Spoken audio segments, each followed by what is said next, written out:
Close your eyes for a moment. Imagine walking barefoot across the skin of the earth, only to realize that beneath every step lies a secret world billions of years old, pulsing with mysteries we've never truly seen. Hidden forests of coral, microscopic architects of life, ancient organisms still whispering the first songs of creation, all veiled in the silence of time, waiting for us to listen. Welcome back, traveler of thought. This is Mind Peace, your sanctuary for wonder, where the strange beauty of reality unfolds in stories designed to quiet your mind and awaken your imagination. If you find comfort here, let your presence ripple through the channel. Like, share, and subscribe, so you can journey with us through these endless corridors of hidden truth.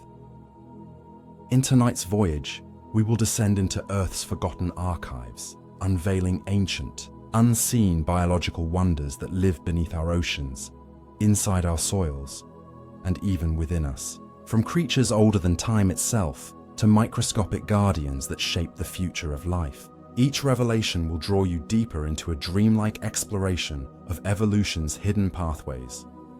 And as we wander together, you may begin to sense a strange connection between Earth's ancient life and your own inner existence. Threads of memory woven through the marrow of existence itself. Now, let's begin. The birthplaces of forgotten life long before we ever learned to measure time, before calendars and clocks. Before even the notion of humanity existed, Earth was already alive. Imagine the planet not as the familiar blue sphere suspended in space, but as a restless, molten cradle of possibility. Its surface cracked with fire, its oceans churning with primordial storms, its air heavy with strange chemical perfumes. In this alien theater, the first whispers of life began to stir. To understand the unseen biological wonders of our world, we must first slip backward through time, 4 billion years, give or take, and watch as the impossible becomes inevitable. At that moment, Earth was not the lush garden we know. The continents had not yet risen, and oxygen was not yet a breath. Instead, there was water, endless and dark, stretching across a surface scarred by volcanic eruptions and meteor strikes. The seas were thick with minerals, with carbon compounds swirling like unshaped clay. These were not oceans as we imagine them now, but more like endless cauldrons, brewing the very recipe of life. Here, lightning danced across the skies, striking the waters with bursts of energy. Volcanoes bled fire into the seas, and deep hydrothermal vents breathed warmth from Earth's inner heart. In this volatile chaos, molecules met, collided and fused. Carbon, hydrogen, nitrogen, tiny, delicate structures, fragile and fleeting, but not meaningless. They gathered, broke apart, and gathered again, over and over, until one day, something more lasting emerged. The unseen wonders of life did not appear as creatures we could recognize, but as whispers at the microscopic scale, self-replicating molecules, the earliest prototypes of what would one day become DNA. At first, they were only patterns, copying themselves imperfectly. Yet those imperfections, those little mistakes, were gifts. They gave birth to diversity, to variation, to change. And in those fragile variations, evolution found its eternal rhythm. Picture this moment, a world where life was not yet life, but possibility vibrating in the waters. Simple cell-like structures began to form, bubbles of lipids creating protective walls around delicate inner workings. Within these walls, chemical reactions found safety, order emerged, and the first cells were born. They had no eyes, no brains, no sense of self, yet they carried within them the seeds of everything to come. The forests, the oceans, the animals, the humans. Each future life form slumbered in their microscopic simplicity. But what makes these origins so fascinating, so quietly beautiful, is not only their age, but their persistence. Even now, in the hidden corners of our planet, we find echoes of those ancient beginnings. Deep beneath the sea, near boiling vents where no sunlight can reach, live organisms called extremophiles, bacteria that thrive in heat that would melt us, in acid that would dissolve us, in darkness that would terrify us. These organisms are not simply survivors. They are living fossils, carrying the memory of Earth's first breath. Consider stromatolites, those layered, rock-like structures built by cyanobacteria, still forming in shallow waters today. They look unassuming, like hardened mats of stone. Yet they were once the architects of an unimaginable revolution. They produced oxygen, slowly transforming Earth's poisonous atmosphere into the breathable air we depend upon. Without them, none of us would exist. These quiet, ancient builders shaped the stage for all future life, and yet they remain unnoticed, still working silently in corners of the planet, where time seems reluctant to move. When we say unseen biological wonders, it is not because they are invisible, but because they live in places where few of us ever look. The soil beneath your feet holds ancient microbial lineages older than the dinosaurs, carrying lessons written in chemical whispers. The deep ocean still protects archaic life forms that mirror their ancient ancestors, hidden from the eyes of most of humanity. And within your own cells, mitochondria, the tiny engines that power your body, are reminders of an ancient symbiosis, a merger between primitive cells billions of years ago. A collaboration so successful that it became the very foundation of multicellular life. It's humbling, isn't it, to realize that we walk upon a planet that is not merely alive today, but has been alive for billions of years. Its hidden biological wonders not confined to the past, but still pulsing, still echoing, still living with us. And though we may not notice them in our daily lives, they notice us because we are them. Every breath we take, every cell that divides in our bodies, every memory we form, all of it carries the signature of those forgotten beginnings. As we move forward in this journey, we will dive deeper into these unseen marvels. From creatures that can survive the vacuum of space, to organisms that can endure being frozen for centuries, to the strange, otherworldly beauty of life forms hidden in the deepest oceans. Each step will remind us that Earth's history is not a closed book. It is still writing itself, line by line, through the lives of beings that most of us never see. And perhaps, by the end of this exploration, you will look at your reflection in a mirror differently, not as a solitary human being, but as a symphony of ancient whispers, an organism made of organisms, a story made of stories, a wonder built from wonders. The hidden architects beneath the ocean, beneath the restless waves of the sea, lies a library older than human memory. Pages written not in ink, but in living tissue, in microscopic colonies, in silent organisms that have shaped the course of life itself. When we speak of unseen biological wonders, the ocean is not just a chapter, it is the whole book, vast and unfinished, still whispering secrets into the ears of those willing to listen. Close your eyes and picture the ocean floor, not the shallow beaches where sunlight still paints the sand, but the abyssal plains where darkness has reigned for eons. Down here, temperatures drop to near freezing, and the weight of water presses with crushing force. Sunlight cannot reach, so photosynthesis, the process that sustains most of life on the surface, becomes meaningless. And yet life thrives here, not merely clinging to existence, but weaving entire ecosystems out of what seems like nothing. Hydrothermal vents, often called black smokers, are one of Earth's most astonishing laboratories. From cracks in the seafloor, superheated water gushes forth, loaded with minerals and chemicals from Earth's molten heart. Around these vents, we find a carnival of creatures that should not exist. Worms as tall as a person, crabs with white, sightless eyes, shrimp that can sense faint heat in the pitch dark. They live not from sunlight, but from chemical reactions through a process called chemosynthesis. Here, microbes harness the energy of sulfur and methane, building the foundation of entire ecosystems without a single ray of light. Think of that for a moment. In places where no sunlight can touch, life has written its own rules, rewriting the very concept of survival. What these microbes did billions of years ago may have been the first spark of possibility. The same spark that later echoed into the green of leaves and the songs of birds. These unseen architects beneath the ocean have been building endlessly, shaping not only their world, but ours.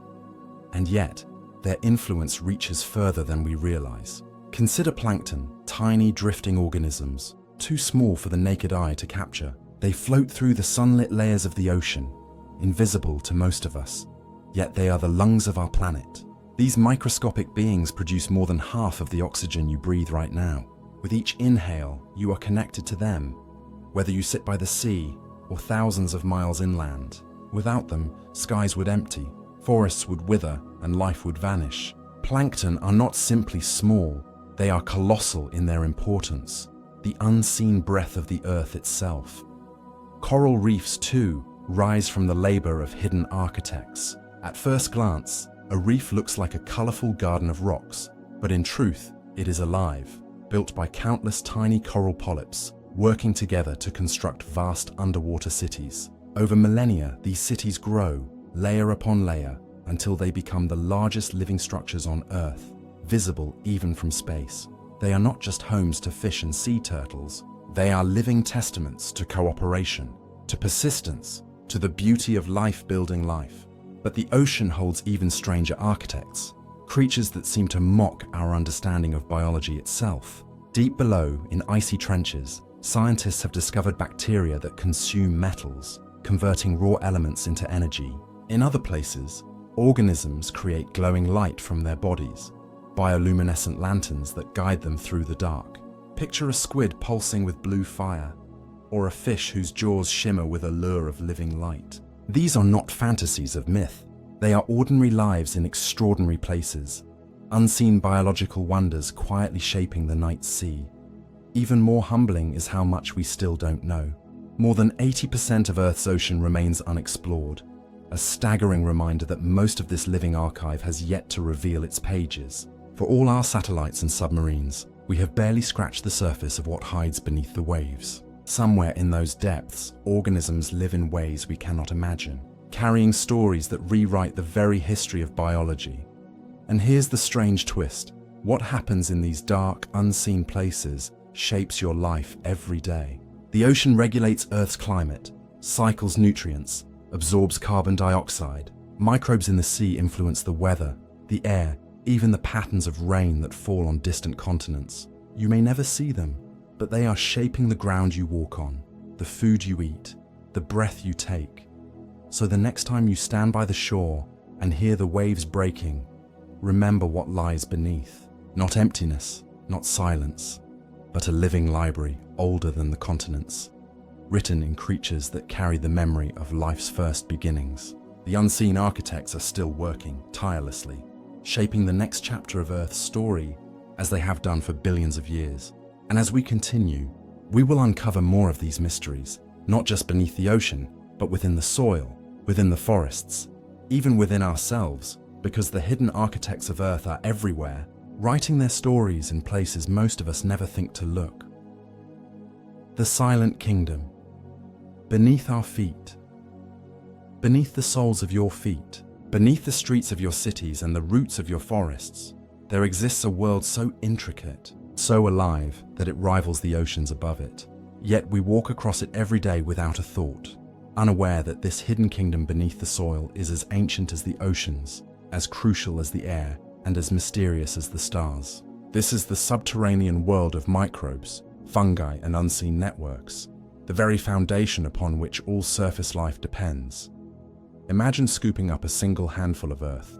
To the naked eye, it appears as nothing more than dirt, grains of sand, fragments of stone, perhaps a scattering of roots. But within that handful lies a universe. Billions of microorganisms, from bacteria to archaea to fungi, live in that small patch of soil, communicating, trading, and surviving in ways that shape the destiny of entire ecosystems. Each particle of dirt is not inert matter, but a bustling metropolis of unseen architects. Soil bacteria, for example, are some of Earth's most ancient beings. They've existed for billions of years, evolving alongside every other form of life. Many of them perform quiet miracles, fixing nitrogen from the air into compounds that plants can use, breaking down dead matter into nutrients, recycling life endlessly. Without them, forests would collapse, crops would wither, and the cycles of birth and decay would grind to a halt. They are silent custodians, carrying out labors older than the first tree, older than the first fish, older than us. But the true marvel beneath our feet is the fungal kingdom. Fungi are neither plant nor animal, but something entirely their own. Their bodies spread underground in vast, delicate webs called mycelium, branching threads so fine they weave through soil particles like invisible lace. A single cubic inch of soil may hold miles of these threads, creating networks that connect plants across entire forests. This network, the so-called Wood Wide Web, is one of Earth's most extraordinary unseen wonders. Through mycelium, trees exchange nutrients, send signals, and even warn one another of danger. A tree attacked by pests may release chemical signals through its roots, carried by fungi to its neighbors, who then prepare their defenses. Older, larger trees funnel carbon and resources through these fungal highways to nourish younger saplings in the shade. It is a hidden society beneath the forest floor, an intelligence expressed not in neurons, but in threads of living connection.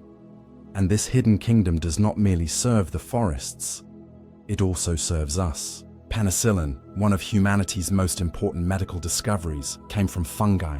Countless other antibiotics, enzymes, and medicines have been found in the soil, gifted to us by unseen organisms laboring silently below. Each time we look deeper, the soil offers more treasures, suggesting that its vault of wonders is far from empty. Yet, we often treat this kingdom as disposable, tearing it apart with plows, stripping it with chemicals, burying it beneath concrete. But the soil remembers. Its ancient organisms continue their work quietly, even in the smallest cracks where life persists. They do not demand recognition, but without them, no life above could endure. Consider this. Within the soil lie dormant seeds, spores and microbial lineages waiting for centuries, even millennia, for the right conditions to awaken. In permafrost, scientists have revived microbes frozen for tens of thousands of years, still alive, still carrying the story of ancient Earth within their DNA. These are time capsules beneath our feet, biological wonders waiting patiently, carrying whispers from a world long gone. Perhaps the most poetic truth of all is this: when we return to the soil in death, it is this hidden kingdom that welcomes us back. Fungi and microbes break us down, not as an act of destruction, but as an act of renewal. They transform us into nutrients, weaving us back into the endless cycle of life. In this way, the soil is not only the beginning of life, but also its continuation, a cradle and a tomb, endlessly revolving. So the next time you walk across the ground, pause for a moment. Beneath you lies an ancient kingdom, unseen but immeasurable, older than the forests, older than the seas, carrying secrets we have only begun to grasp. The soil is not dirt, it is memory, intelligence, and life itself. And as our journey continues, we will move beyond the earth and the oceans to another realm of unseen wonders. The microscopic life that exists not around us, but within us, shaping the very core of our existence. The hidden galaxies within us. What if I told you that you are not a single being, but an entire universe, home to billions upon billions of organisms, most of which you cannot see? That every breath you take, every bite of food, every thought that flickers through your brain is influenced in part by the unseen biological wonders that dwell inside you. Inside your body, there exists an entire cosmos of life. Trillions of microbes forming what scientists call the microbiome. They live in your mouth, your skin, your gut, your lungs. In fact, you carry more microbial cells than human cells, meaning you are, in a very real sense, more them than you.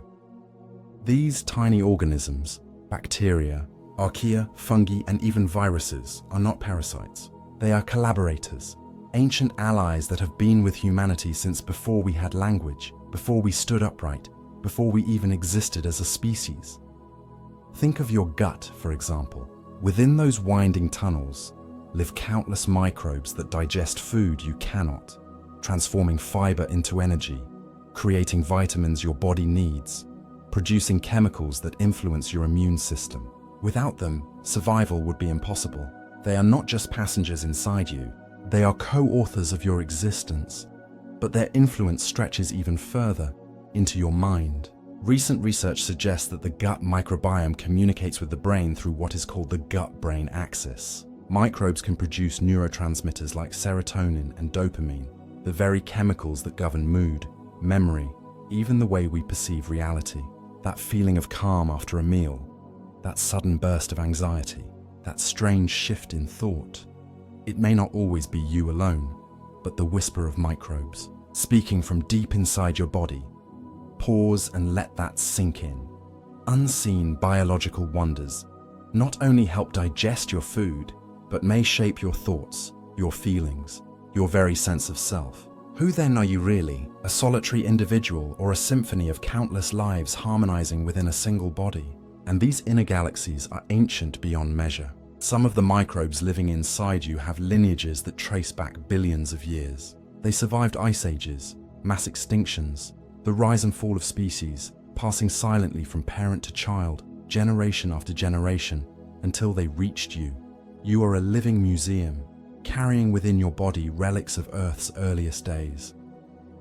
Even mitochondria, the tiny engines inside your cells, are reminders of this unseen heritage. Long ago, they were free-living bacteria, swallowed by primitive cells in a partnership so profound that it became inseparable. Today they power your body, turning nutrients into energy, but they still carry their own DNA, proof of their independent ancestry. Every heartbeat, every breath, every step you take is fueled by this ancient alliance. It is humbling to realize that you are not just yourself. You are a walking ecosystem, a cathedral built of many voices, each one contributing to the miracle of life. And though you may never see them with your eyes, they see you in the most intimate way possible, for they are you. When we speak of unveiling Earth's unseen biological wonders, we often look outward, to oceans, to forests, to skies. But the truth is, one of the greatest wonders is right here, within you. Every inhale, every thought, every dream is shaped by a chorus of beings, working tirelessly in the shadows. And perhaps the most haunting thought of all is this. When you gaze into the stars at night, searching for other life in the universe, you need only look inward to see galaxies already thriving, invisible, inside yourself. From here, our journey will drift outward again, toward creatures of astonishing resilience, beings that defy the limits of survival itself. For Earth has not only created life, it has sculpted organisms that can endure extremes we can barely imagine. The immortals of Earth's extremes. Imagine a creature so small you could barely see it under a microscope, yet so resilient it can outlive the harshest punishments the universe has to offer. A creature that can survive being boiled, frozen, crushed, starved, even hurled into the vacuum of space, and still awaken, shaking off the torment as though it were only a brief sleep. These are the immortals of Earth's extremes, the unseen biological wonders that remind us how narrow our definition of life really is. Take the tardigrade, for instance, the tiny water bear. At first glance it appears almost cartoonish, with its pudgy body, 8 stubby legs, and a snout-like mouth. But don't let its strange cuteness fool you. This microscopic being is one of the most indestructible creatures on Earth. When conditions turn hostile, tardigrades perform a miracle of survival. They curl into a dried husk, entering a state called cryptobiosis. In this form, their metabolism nearly stops. Their bodies shield themselves with special proteins, and they wait, sometimes for decades, until conditions improve. Once water touches them again, they rehydrate, come back to life, and continue as though nothing had happened. In laboratories, tardigrades have been frozen at temperatures near absolute zero, boiled above the point of water's evaporation, blasted with radiation that would kill most living things, and even exposed to the vacuum of outer space, and yet they endure.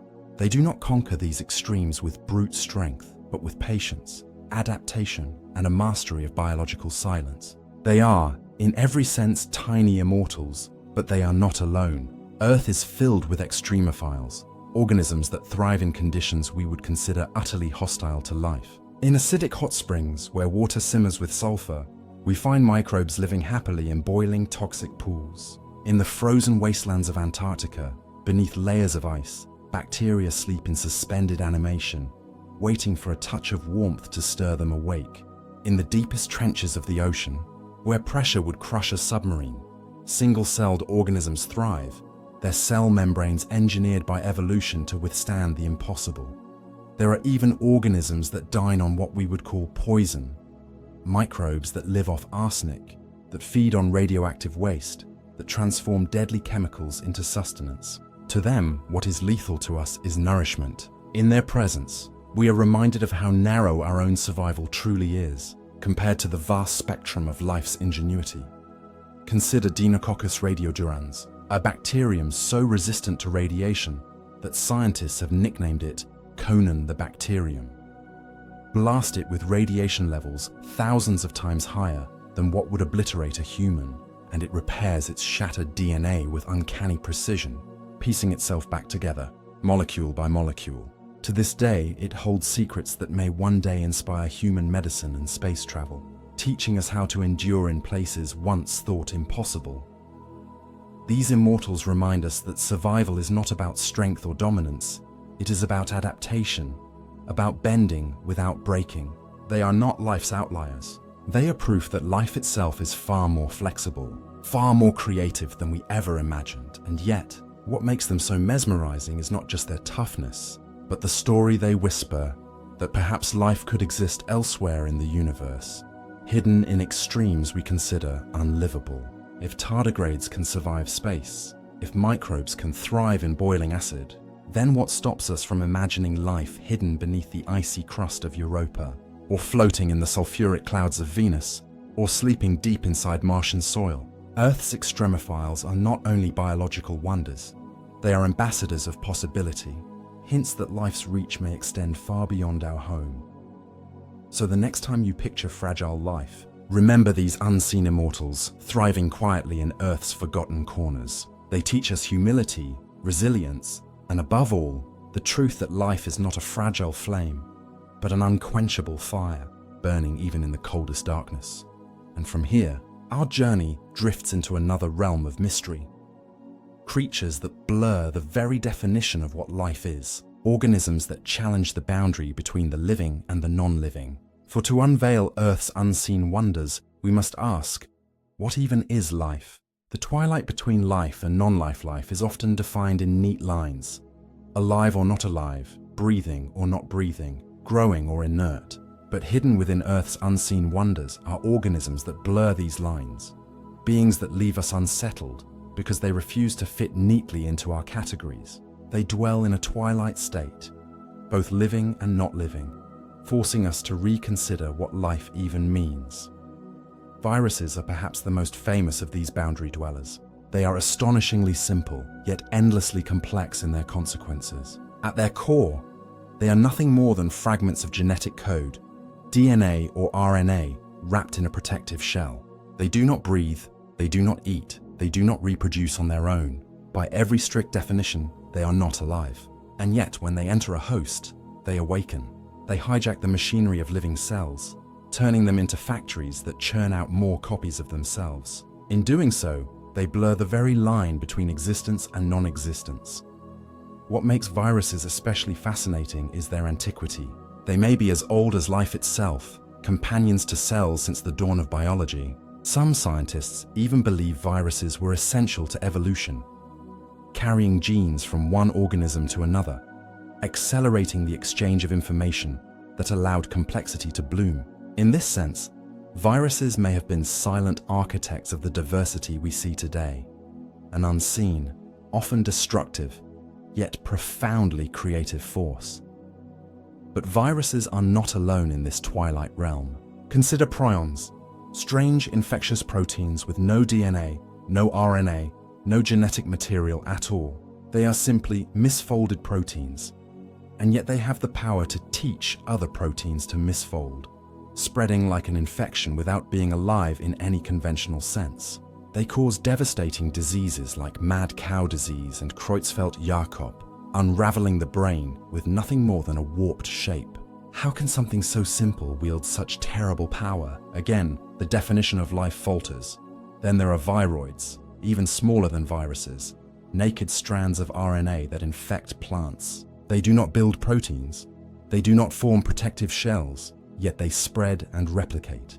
They are like whispers of biology, echoes of an earlier, simpler form of life, as though fragments from the dawn of creation have slipped through time to haunt us. These beings remind us of a profound truth. Life is not a fixed category, but a spectrum. From self-replicating molecules to bacteria, from viruses to prions, the boundaries blur. At one end of the spectrum lies chemistry, at the other end biology, and in between there is this twilight, these in-between entities that force us to ask, when does matter become alive? The unsettling beauty of these organisms is that they remind us of our origins. In the primordial soup of early Earth, the first sparks of life were not yet fully alive either. They were fragile molecules experimenting with replication, straddling the same threshold that viruses occupy today. In a sense, viruses are living fossils, mirrors of the dawn. And if we dare to dream of life beyond Earth, these boundary dwellers may be the most likely candidates. Not great beasts or green-skinned aliens, but simple twilight organisms, viral fragments, molecular echoes, waiting in ice, in dust, in alien seas, poised to awaken when conditions allow. Life elsewhere may not look like us, or even like bacteria. It may look like these whispers, this twilight state between the animate and the inanimate. So the next time you wonder where life begins and ends, remember, the boundary is not a line but a fog, and within that fog dwell some of Earth's most fascinating unseen wonders. Entities that refuse to choose between life and non-life, and in doing so, reveal the mystery at the very heart of existence. From here, our journey will drift further into the deep, toward the organisms that have endured across epochs, living relics that walk among us today, unchanged for hundreds of millions of years, carrying the memory of entire ages within their bodies. The whispering caves of time beneath the world we walk upon, there are veins, caverns stretched like arteries in the bones of Earth, hollow corridors carved by waters older than memory, echoing with silence so deep it hums. These are not the caves you see in postcards or tourist maps. These are the forbidden hollows, where sunlight has never dared intrude, where the stone walls hold stories not of human civilizations, but of life itself, long before we were dreamed into existence. Imagine stepping into one of these whispering caves. The air is thick, heavy, as if every breath carries with it the weight of 1 billion years. Your footsteps feel loud, intrusive, like drumming upon sacred ground. And then, there it is, not silence, not emptiness, but the faint sound of dripping water, echoing endlessly, like the ticking of a cosmic clock. Each drop is a second, a minute, a millennium, wearing down the rock, carving patterns older than pyramids, older than oceans as we know them. What lurks here is not death, but persistence. Life clings in the shadows, blind fish with translucent skin, bacteria thriving on minerals in utter darkness, creatures so alien yet so patient they make us question what it means to be alive. These organisms are relics, living fossils, not carved in stone but breathing in the gloom. Their ancestors saw no sun, no stars, no seasons. They endured cataclysm after cataclysm, the ice ages, the fiery comets, the continental shifts, because they learned the secret of survival: silence, stillness, invisibility. But the caves are not only vaults of biology, they are also vaults of memory. Each mineral deposit, each stalactite, each layer of stone is a chapter written in liquid and time. Scientists read these layers the way one might read a forgotten diary, tracing droughts, floods, volcanic eruptions, and extinctions, all preserved in the language of stone. The caves are whispering still, if only you know how to listen. And in some of these hollows, life itself becomes a storyteller. Imagine mats of microbes forming delicate, glowing filaments across the wet walls, creating murals of living light, not plants, not fungi, but something older, something primal, humming faintly with energy. They are not here for us, but by stepping into their cathedral, you feel as if they're aware of you, as if the cave itself is watching. And so you wonder, are these caves simply the dark basements of Earth, or are they the hidden pulse of a planet that still breathes, still remembers, still keeps secrets far older than we could fathom? The hidden ecosystems beneath black waters. There is a certain kind of silence that bends the mind, silence so deep it feels alive, That is the silence one meets when standing before an underground pool, tucked inside the ribcage of the earth. No sunlight stirs its surface. No breeze disturbs its stillness. The water is dark as obsidian, its edges blurred by shadows that fold into one another. At first glance, it seems empty, dead, lifeless, a stagnant pocket forgotten by time. But linger long enough. Let your eyes adjust. Let your ears lean into the whisper of dripping stalactites, and you realize it is not empty. It is brimming with secrets. These pools are more than water, they are portals. They are laboratories where life experiments in ways that would be impossible above. They are vaults of survival, testaments to biology's stubborn refusal to vanish, even when stripped of sunlight, warmth, and comfort. Here, in the belly of stone, life is not just surviving, it is inventing new rules. Step closer, and you notice the water isn't motionless. Tiny ripples betray hidden movement beneath the surface. Shine the faintest light and shapes dart away. Too swift, too pale, like shadows fleeing into deeper shadows. Blind fish with translucent skin patrol the void, their bodies ghost-like, their eyes reduced to vestigial smudges beneath flesh. They do not need sight in this realm of eternal night. They navigate with vibrations, with whispers of movement, reading the currents as if the water itself is their script.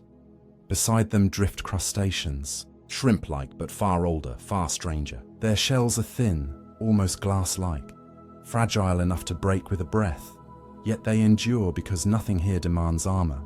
In these waters, predators are rare. Survival is not about teeth and claws, but about patience, about blending with the dark. Some cling to the walls, scavenging microbial mats, patches of living fuzz that bloom like underwater moss. Others feed on minerals, consuming not life, but stone itself, rewriting the definition of hunger. At the bottom of these pools, where no human has ever stepped, where pressure builds and the water grows heavy with minerals, there are colonies of bacteria so small, so countless, they form living carpets. Each cell whispers in chemical language, passing messages across generations, creating a community that is both ancient and alive in the present. Some produce light, faint, trembling bioluminescence, tiny stars scattered across a private galaxy, hidden from the sky. Others digest toxic substances, hydrogen sulfide, methane, iron. To us, poison. To them, feast. Imagine leaning over the edge of one of these pools, lowering a glass vial into the black water and drawing it back up. Inside that vial would be millions of unseen organisms. Organisms that have never touched sunlight, never tasted oxygen, yet pulse with vitality. Studying them is like opening a door into a parallel version of life, one that runs on a completely different script than ours. They remind us that biology is not fragile. It is adaptable, elastic, endlessly creative. But there is something more unsettling, something almost spiritual about these waters. They feel aware, not alive in the sense of a creature, but alive in the sense of a presence. The air here clings differently to your lungs. The dripping echoes seem to synchronize with your pulse, as if the pool itself is breathing with you. As if by staring long enough, you are no longer the observer, you are the observed. And yet, despite the unease, there is beauty. Picture bioluminescent bacteria painting faint lines across the ceiling where condensation drips down into the water.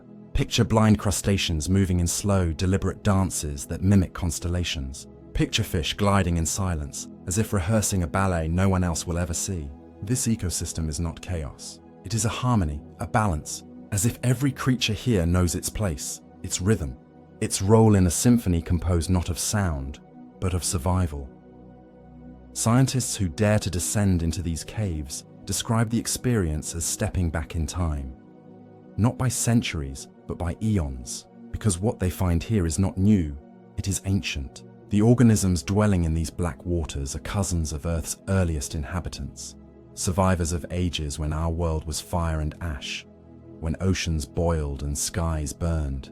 While countless species rose and fell above ground, these quiet beings remained, unchanged, hidden, eternal.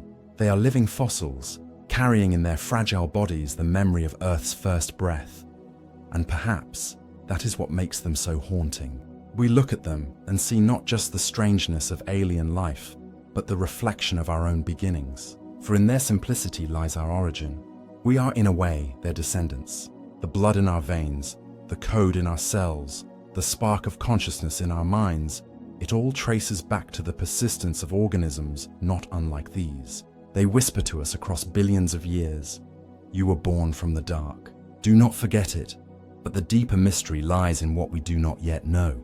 Could there be more waiting below? Entire ecosystems hidden beneath layers of rock and water, still undiscovered. Some researchers believe these underground pools may even harbor unique biochemistries, forms of life not found anywhere else on the planet, perhaps using molecules we have not yet imagined.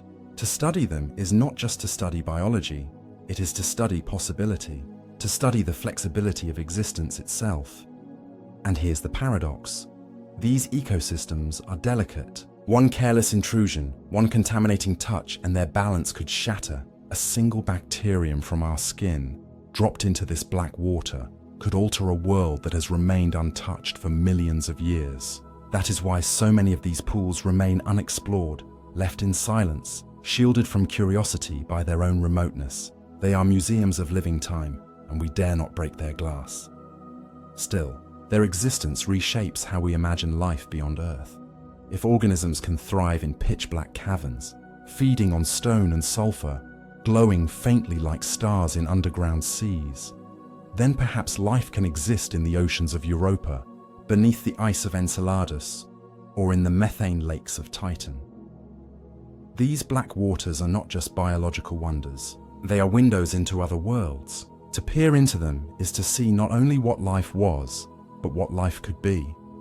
So when you think of Earth's beauty, don't stop at mountains, oceans, and forests. Remember too, the silent lakes in the underworld, the pools of shadow where fragile creatures carry the memory of a planet older than imagination.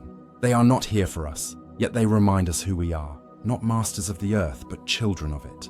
Children of the dark, still learning to listen. The stone gardens of eternal night. There comes a moment in the caves, after the pools and the whispers, when you step into something that feels more like a cathedral than a cavern. The walls widen, the ceiling vanishes into shadow, and before you stretches an impossible landscape, forests not of wood or leaves, but of stone. It is as though the earth itself tried to mimic the shapes of trees and flowers, crafting them from crystal, mineral, and time. These are the stone gardens, alien, haunting, yet strangely alive. The first thing you notice are the stalactites and stalagmites. They hang and rise like frozen spears, but in their stillness they breathe the passage of millennia.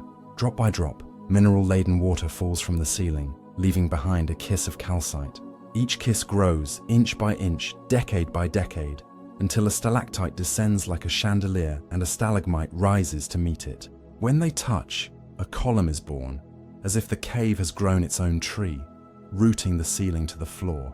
But these aren't just static structures. Look closer and you'll see patterns.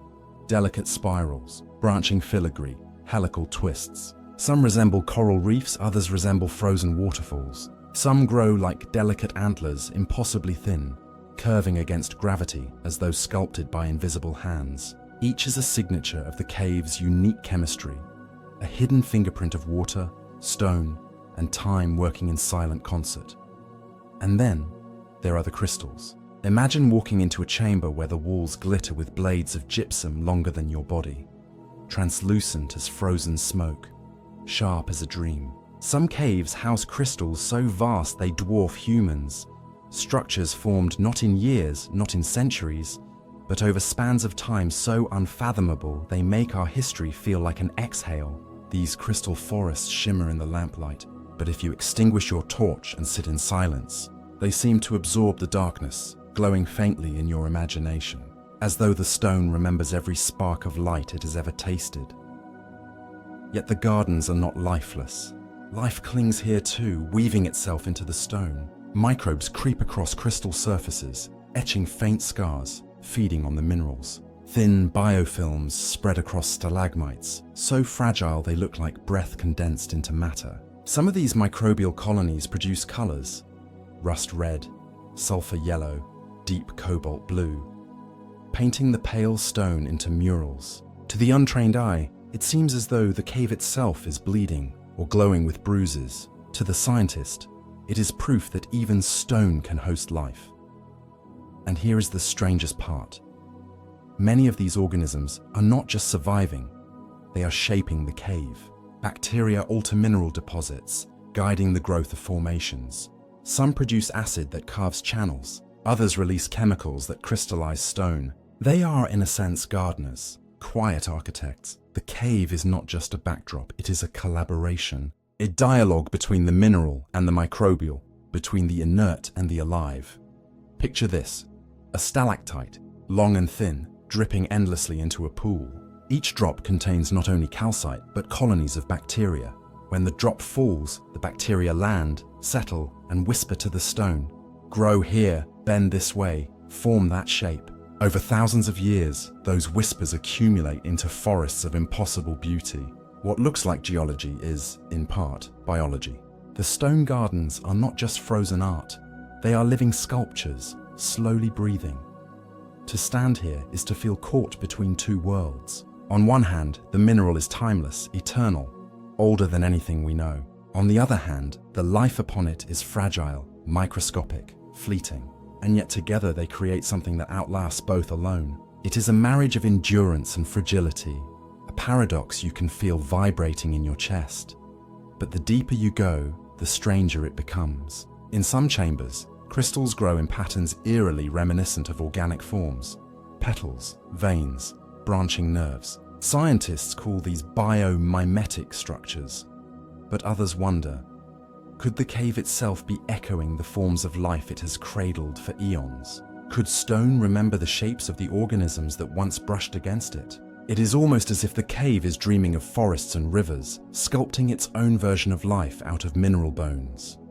There are myths about these stone gardens too. Ancient cultures who stumbled upon caves sometimes treated them as gateways to the underworld, places where spirits lived in frozen forms. Stalactites were thought to be teeth of great beasts, stalagmites their prey turned to stone. Crystals were believed to trap souls, glowing faintly with their imprisoned essence. And when you stand in these gardens, with their stillness and silence, it is not difficult to imagine such things might be true. For if you stand long enough, extinguish your lamp and breathe in the heavy air, the cave feels alive in a way no forest above ever could. You can sense the weight of millions of years pressing down on you, the patience of dripping water, the invisible labor of microbes, the ceaseless dance of stone slowly reaching towards stone. Time here is not linear, it is circular, spiraling, repeating, eternal. And so, the stone gardens remind us of a truth we rarely confront. Life and death, growth and decay are not opposites. They are partners, woven into the same endless pattern. The stalactite dripping above you is both alive and dead, both frozen and moving, both fragile and eternal. To touch it is to touch the rhythm of the earth itself.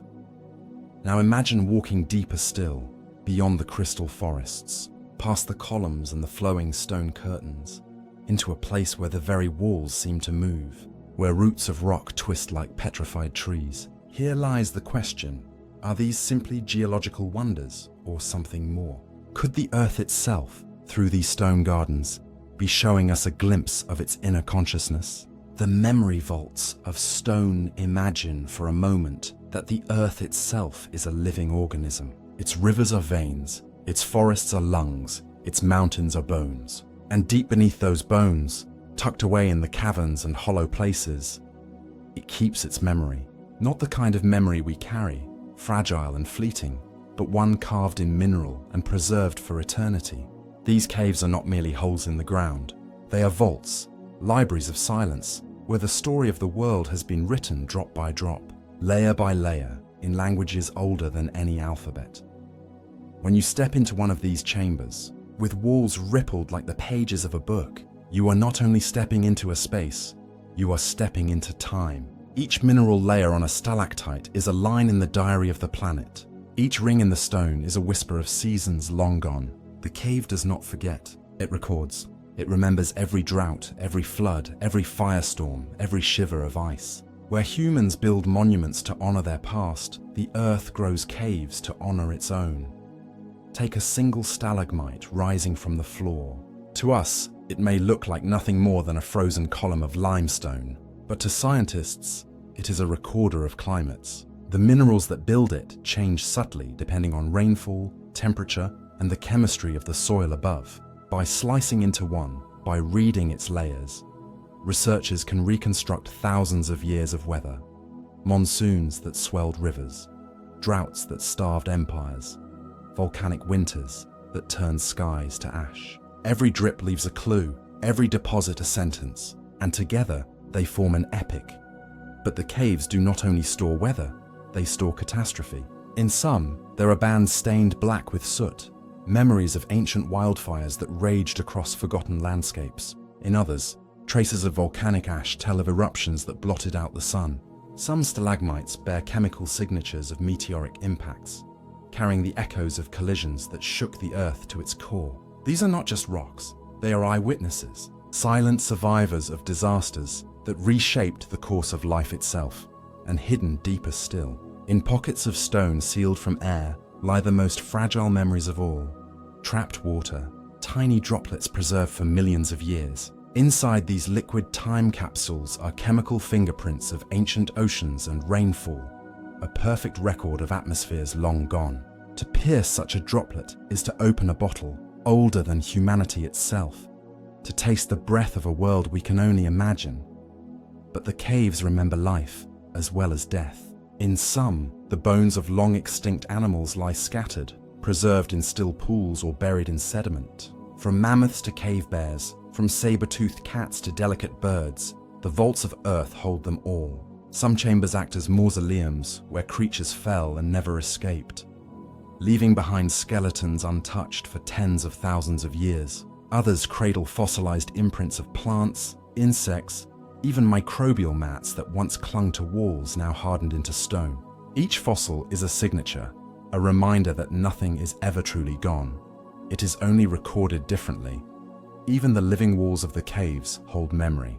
Microbes that inhabit them today are often genetic time travelers, descendants of lineages billions of years old. In their DNA is written a record far older than stone itself. They are the whispers of Earth's first experiments with life, carrying forward lessons learned in primeval seas, lessons that allowed life to crawl, to walk, to think. These organisms are not fossils in the traditional sense. They are fossils that still breathe. And here is the wonder. By studying these vaults, by listening to the whispers of stone and microbe, we do not only uncover the past, we glimpse the future. For what has been written once is often written again. Climate shifts that ended ancient civilizations warn us of what could come. Extinctions preserved in stone remind us of fragility. The cycles of water and mineral remind us that the earth moves in patterns larger than us. The caves do not just remember, they teach. To walk through them is to feel as if the earth itself is speaking directly to you, its voice not carried by words, but by the weight of silence. You place your hand on a column that has been growing since before pyramids, before agriculture, perhaps before humanity itself, and you realize this stone has seen everything. It has watched the birth of forests, the collapse of glaciers, the rise and fall of empires. It knows what we do not yet know, and it waits patiently to tell us, if only we are willing to listen. But there is also a mystery, a haunting possibility. If the earth keeps memory in stone, could it also keep memory of us? Thousands of years from now, if humanity fades, what traces will remain sealed in these vaults? Will future beings find our bones entombed in caverns, our metals etched into mineral layers, our pollutants written as scars in the stalagmites? Will we too become whispers in the earth's diary, another story carved in silence, stored in the memory vaults of stone? And perhaps the greater question, if caves are the earth's memory, then who is meant to read them? Are they records for us, or are they records for the planet itself? An internal archive of its own existence, hidden in its bones, never meant for human eyes. The portals of myth and spirit long before science bent its lantern into the caverns. Long before explorers crawled with ropes and lights into the earth's hollow ribs, humanity already knew that caves were not ordinary places. They were thresholds. They were doors. To enter one was to step outside of the ordinary world and into a realm that felt alive, holy, and dangerous. Ancient cultures did not see stalactites in mineral pools. They saw the jaws of gods, the mouths of spirits, the veins of the underworld. To them, caves were not places to explore, but portals, gateways to what lay beyond life itself. Imagine standing with an ancient tribe before the yawning mouth of a cave. The entrance is a wound in the mountain, a gaping shadow that exhales cold air, damp and rich with the scent of stone. To those who knew no science of geology, that breath was the breath of the earth, or perhaps of something dwelling deep within it. And so they approached, not with curiosity, but with reverence and fear. For the cave was a temple, and a tomb, and a doorway all at once. In Greece, caves were sacred spaces dedicated to gods. The god Pan was said to haunt caves, pipes echoing like whispers in the darkness. The oracle of Delphi, before she spoke her prophecies, sat over a fissure in the rock, inhaling vapors that rose from the earth itself. The cave was not merely a shelter, it was the mouth of the divine, where human breath mingled with the planets. In Mesoamerica, caves were the womb of creation. The Maya believed their ancestors emerged from caves, birthed by the earth herself. Some rituals even recreated this emergence. Shamans would descend into caverns carrying torches and offerings, as if stepping back into the birthplace of humanity to renew the world. To leave the cave was to be reborn, washed by the darkness of the earth's belly.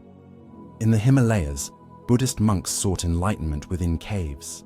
Silence, solitude, stone, the perfect crucible for transcending the self. The cave was not a descent into death, but an ascent toward awakening. To retreat into one was to peel away the noise of the world, to enter a space where only the raw essence of existence remained.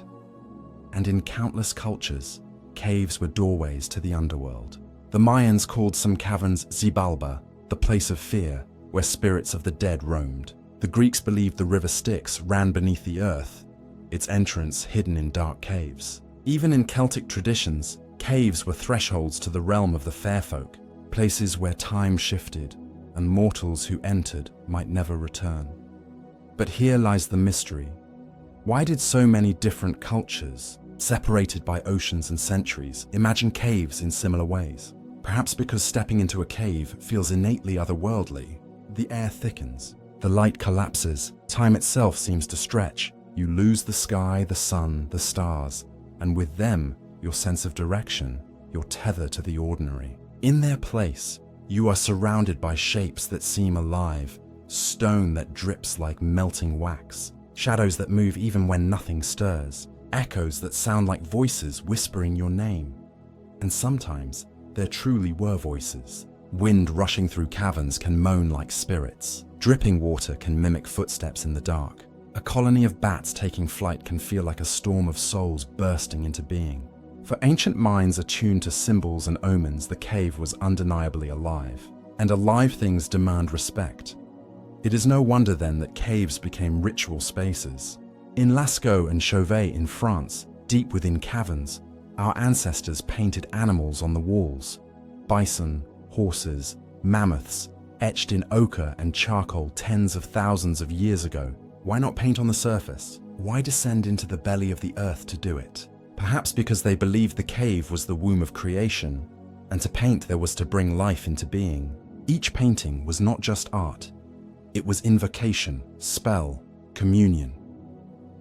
Even now, when we step into those caves and see the faint outlines of animals illuminated by torchlight, we feel it.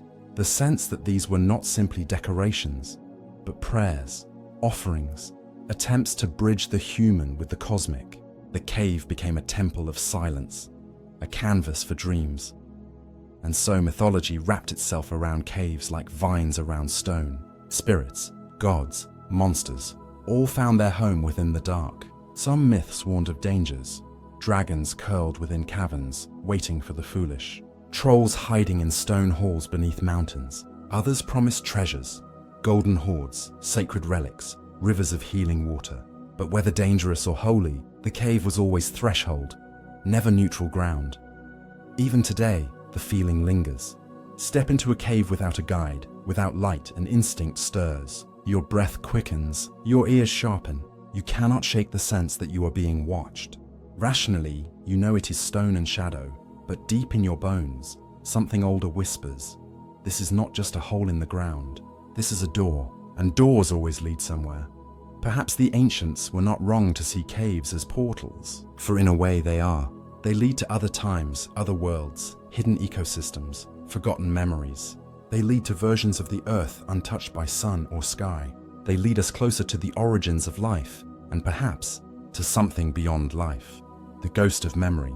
There are nights when you lie in bed, staring at the ceiling, and feel as though someone else is breathing just beyond your skin. A presence, subtle but undeniable, like a whisper that never quite reaches your ears. It isn't a ghost in the traditional sense. No chains, no wails, no spectral figures drifting through walls. Instead, it is the ghost of memory itself, a lingering trace of the lives you have lived, the choices you have made, and the moments you cannot reclaim.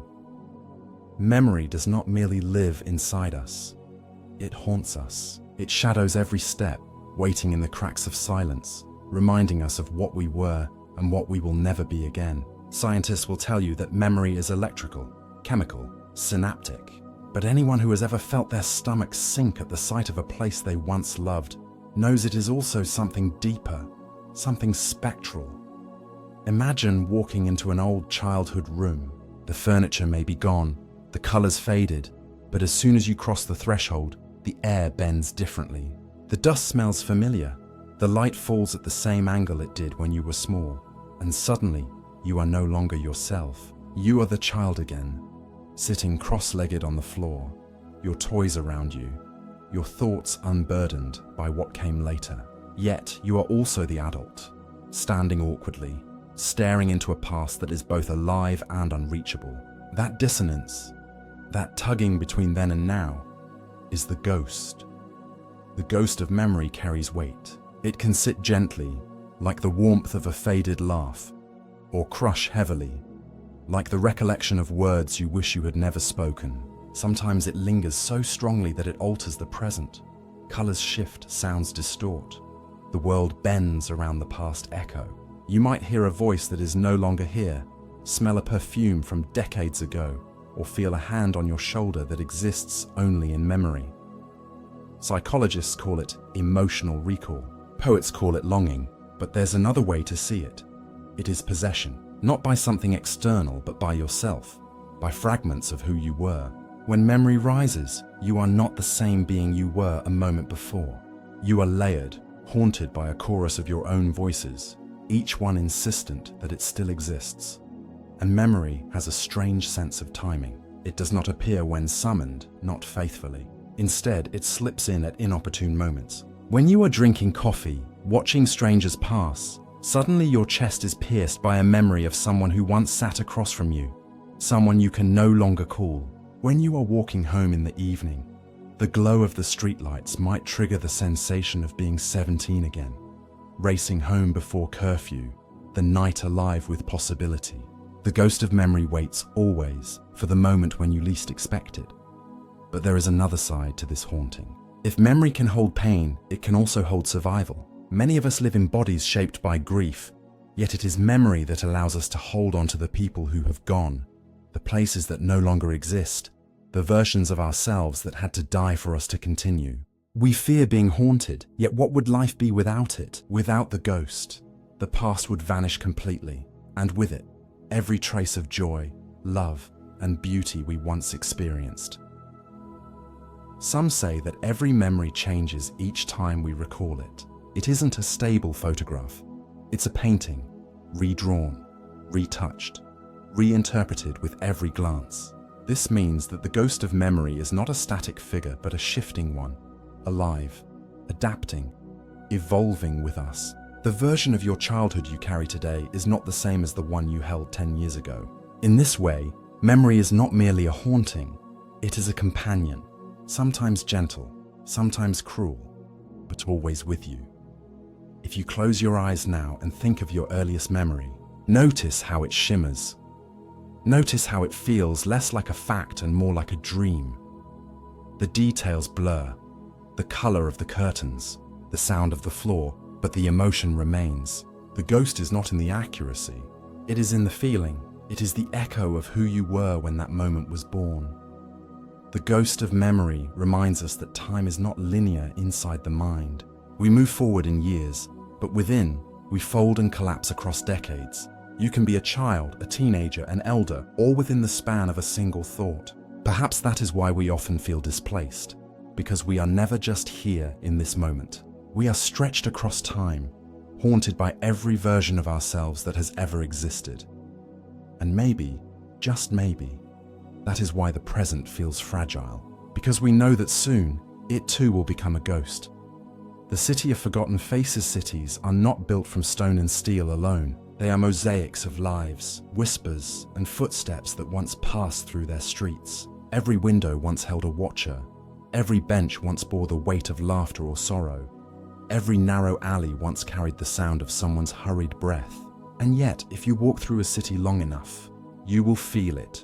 The presence of those who are no longer there, lingering like shadows behind the facades of glass and brick. The City of Forgotten Faces is not marked on any map. It exists everywhere and nowhere. It emerges when you pass a corner and feel as if you have stood there before, though you never have. It breathes in the empty subway seat that seems to carry warmth long after someone has left. It hides in the reflection of shop windows, where for a split second, you think you glimpse someone you once knew, only to realize the glass was empty. What makes a face unforgettable? And what allows others to vanish into the vast anonymity of time? Perhaps it is not their features we remember, but the way they once looked at us, the glimmer in their eyes when they laughed, the slight tilt of their head when listening, the softness or sharpness in their expression as they spoke. These details are fragile, and yet they cling, resurfacing years later in unexpected places. You might see a stranger's smile on the bus that is almost identical to the smile of someone you loved years ago. For an instant, the city bends and two worlds overlap. You feel the forgotten face staring back at you, demanding to be remembered. But most faces do not return. They dissolve, erased by time's slow erosion. Think of every person you passed on the street last year, every cashier, every passenger, every fleeting encounter. They have vanished from your mind entirely, yet you were once a part of their landscape.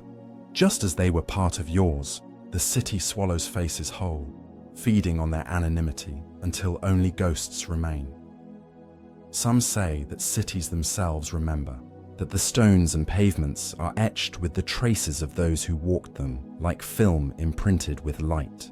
There are stories of people who feel overwhelmed when visiting ancient ruins, not because of the architecture, but because the very ground seems alive with echoes of those who once stood there.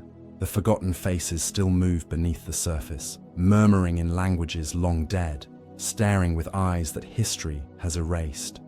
And perhaps we carry those forgotten faces inside us, even if we don't know it. Every expression you wear, every gesture you make, is borrowed from the countless faces you have seen before.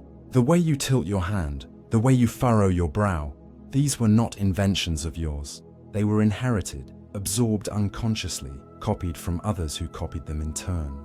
A vast city of faces lives inside each of us, stitched together by memory, habit, and imitation. When we forget them, they do not disappear. They live on in the small details of how we move through the world. But there is another mystery. Sometimes the city of forgotten faces remembers you. Have you ever felt it?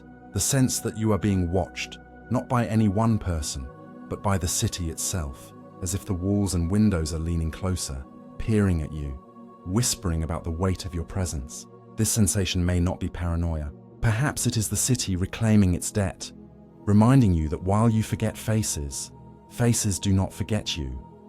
You have been imprinted onto thousands of lives you will never recall. To someone, you are the stranger who offered directions on a rainy day, the figure they passed by when their heart was breaking, the presence they noticed when they first felt joy again. To someone else, your face is unforgettable, though you may never know it. You exist permanently in the archives of their memory, even if they have been erased from yours. The city is alive because of this exchange. It breathes because faces pass through it, remembered or forgotten. And when you walk alone at night, when the streets are empty and the lights flicker, remember this: you are not truly alone. You are walking through a crowd of shadows, faces without names, a population of memories drifting invisibly beside you. The city of forgotten faces is not frightening, though it may unsettle you.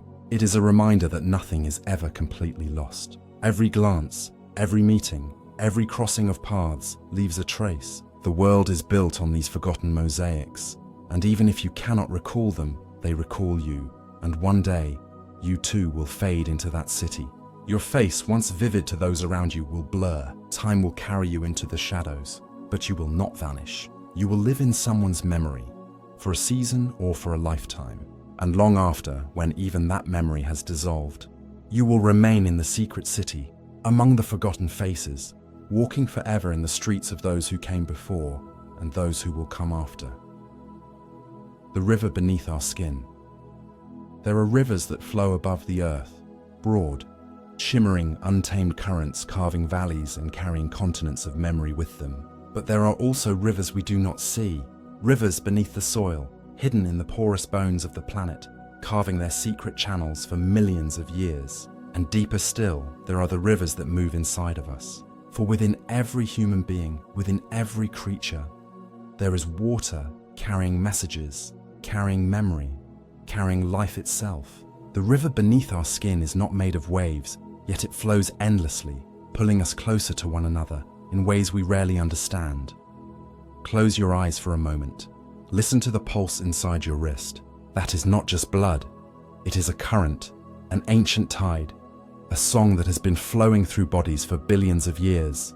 Before you were here, this river belonged to others. It carried through your ancestors, through their fears and their joys, through their moments of survival and collapse. You are not simply drinking water today. You are recycling oceans older than continents, swallowing raindrops that once touched the skin of dinosaurs, inhaling mist that once hung over forgotten valleys of fern and giant dragonfly. The water in your body is older than your body. It is older than your species. It is older than the very idea of human life. That river is the first inheritance, the world's first will and testament. And it does not just flow within you. It remembers. Every emotion, every chemical surge, every reaction within your body is carried along that current. Think of adrenaline rushing into your veins when fear grips you. It is a flood, a sudden rise in the tide. Think of endorphins, of warmth when laughter spreads through you. It is a gentle rain falling into the river, calming its waters. Think of sorrow and how it feels heavy, as if your veins themselves are weighted stones. It is the same river, shifting its currents, changing its rhythm to match the weather of your soul. But this river beneath our skin does not stop at the body. When you hold someone's hand, when your pulse matches theirs, the rivers speak to each other. They exchange something wordless, silent, but undeniable. Perhaps this is why touch feels sacred, because it allows rivers to meet, currents to mingle, tides to synchronize. When you sit near someone you love, even without words, your rivers move in harmony, resonating like two instruments tuned to the same hidden frequency.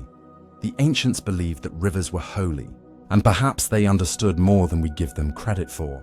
To them, stepping into water was a kind of rebirth, a cleansing of old burdens, a surrender to the current that carries life forward.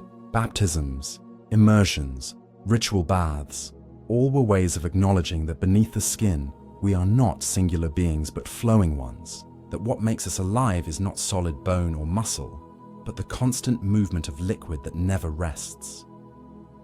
But rivers are not only symbols of life, they are also agents of memory. Within your bloodstream flows iron that was forged in exploding stars, calcium pulled from ancient seas, carbon recycled from forests that died before humans even existed. The river beneath your skin is carrying more than water. It is carrying the cosmic dust of forgotten worlds. You are quite literally a stream of stars disguised as flesh. And this realization bends time itself. For when you look at someone's eyes, when you watch the rise and fall of their breath, you are not simply seeing them.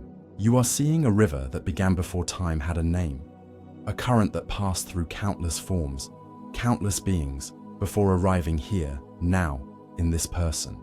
And when they are gone, the river will flow on, leaving their shape behind, but never ceasing, never ending. Now imagine cities again, vast metropolises with millions of bodies moving through their veins. Each person is a vessel of this river, and when they gather, The streets themselves become arteries. Traffic is circulation. Subways are the hidden tunnels where lifeblood moves unseen. The city itself becomes an organism, pulsing, breathing, living, with rivers flowing through every inhabitant. And when you zoom further out, when you imagine the earth not as soil and rock, but as a body, the rivers on the surface are no different from the rivers in our veins. The Amazon is an artery. The Nile is a vein. The ice caps are frozen reservoirs of memory. The oceans are the lungs. And the rain, the endless rain, is the heartbeat, the pulse that keeps it all alive. We are not separate from this planetary body. We are tributaries of it. The river beneath our skin is part of the river that flows through the world. And one day, when your pulse stops, your river will return to it. Your water will evaporate, condense, fall, and flow again, becoming part of clouds, rivers, seas, and other living beings. Death, then, is not the end of the river. It is the merging. But there is another question, one whispered in the dark corners of thought. If water carries memory, if it recycles endlessly through time, then what does it remember? Do the rivers beneath our skin remember every face they've once passed through? Every creature they've once sustained? Does the drop of water in your bloodstream carry faint echoes of the ones who came before you, and the ones who will come after? Perhaps this is why some places feel familiar even when you've never been there, because the water inside you remembers. Perhaps this is why certain people feel like home, as though you have known them forever, because your rivers have touched in another form, in another life. This is not fantasy, it is continuity. It is the simple, astonishing reality of cycles so vast we rarely stop to see them. So tonight, as you lie down and listen to your own heartbeat, imagine it not as yours alone, but as the echo of a tide that has been rolling across eternity. Imagine the warmth in your veins as a current connected to oceans, clouds, storms, tears, laughter, and every living being that has ever drawn breath. Imagine yourself as both vessel and river, as temporary and eternal, as fragile and unbreakable. For the river beneath your skin is not yours alone. It is ours. It is the world's. It is the universe's. And long after you are gone, it will continue to flow, carrying the story of you into countless unseen tomorrows, the silent architects of tomorrow.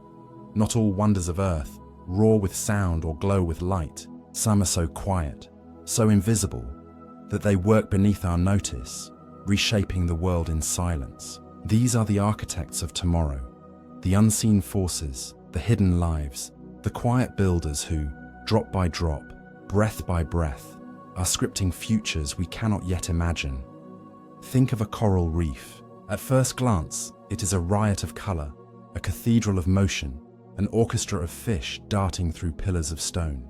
But the reef itself is made by creatures too small to see at first. Coral polyps, tiny architects, gather calcium from seawater, and across centuries they build fortresses so vast they can be seen from space. Without words, without blueprints, without intent, they shape ecosystems that cradle thousands of other lives. Their silence does not diminish their impact, it amplifies it. The same is true of the forests. Beneath the soil, fungi weave intricate webs of connection, threads of mycelium so fine they could fit 100 across the width of a hair. Yet these networks carry messages, trees whispering to one another in chemical signals, sharing water, warning of pests, feeding the weak with the strength of the strong. The forest is alive not only because of its trees, but because of the invisible threads tying them together. The architects here are unseen, but without them, the towering giants of the canopy would fall into solitude and silence. Even within you, silent architects are at work. Microbes, trillions of them, living in your gut, in your skin, in the air you breathe. They are older than humanity, older than animals, older than plants. They digest your food, balance your immunity, regulate your mood, and yet, you rarely think of them. Without their invisible labor, you would collapse. They are not simply passengers. You are their cathedral, their city, their ecosystem. In a way, you are as much theirs as they are yours. And what of time itself? Is it not the greatest silent architect of all?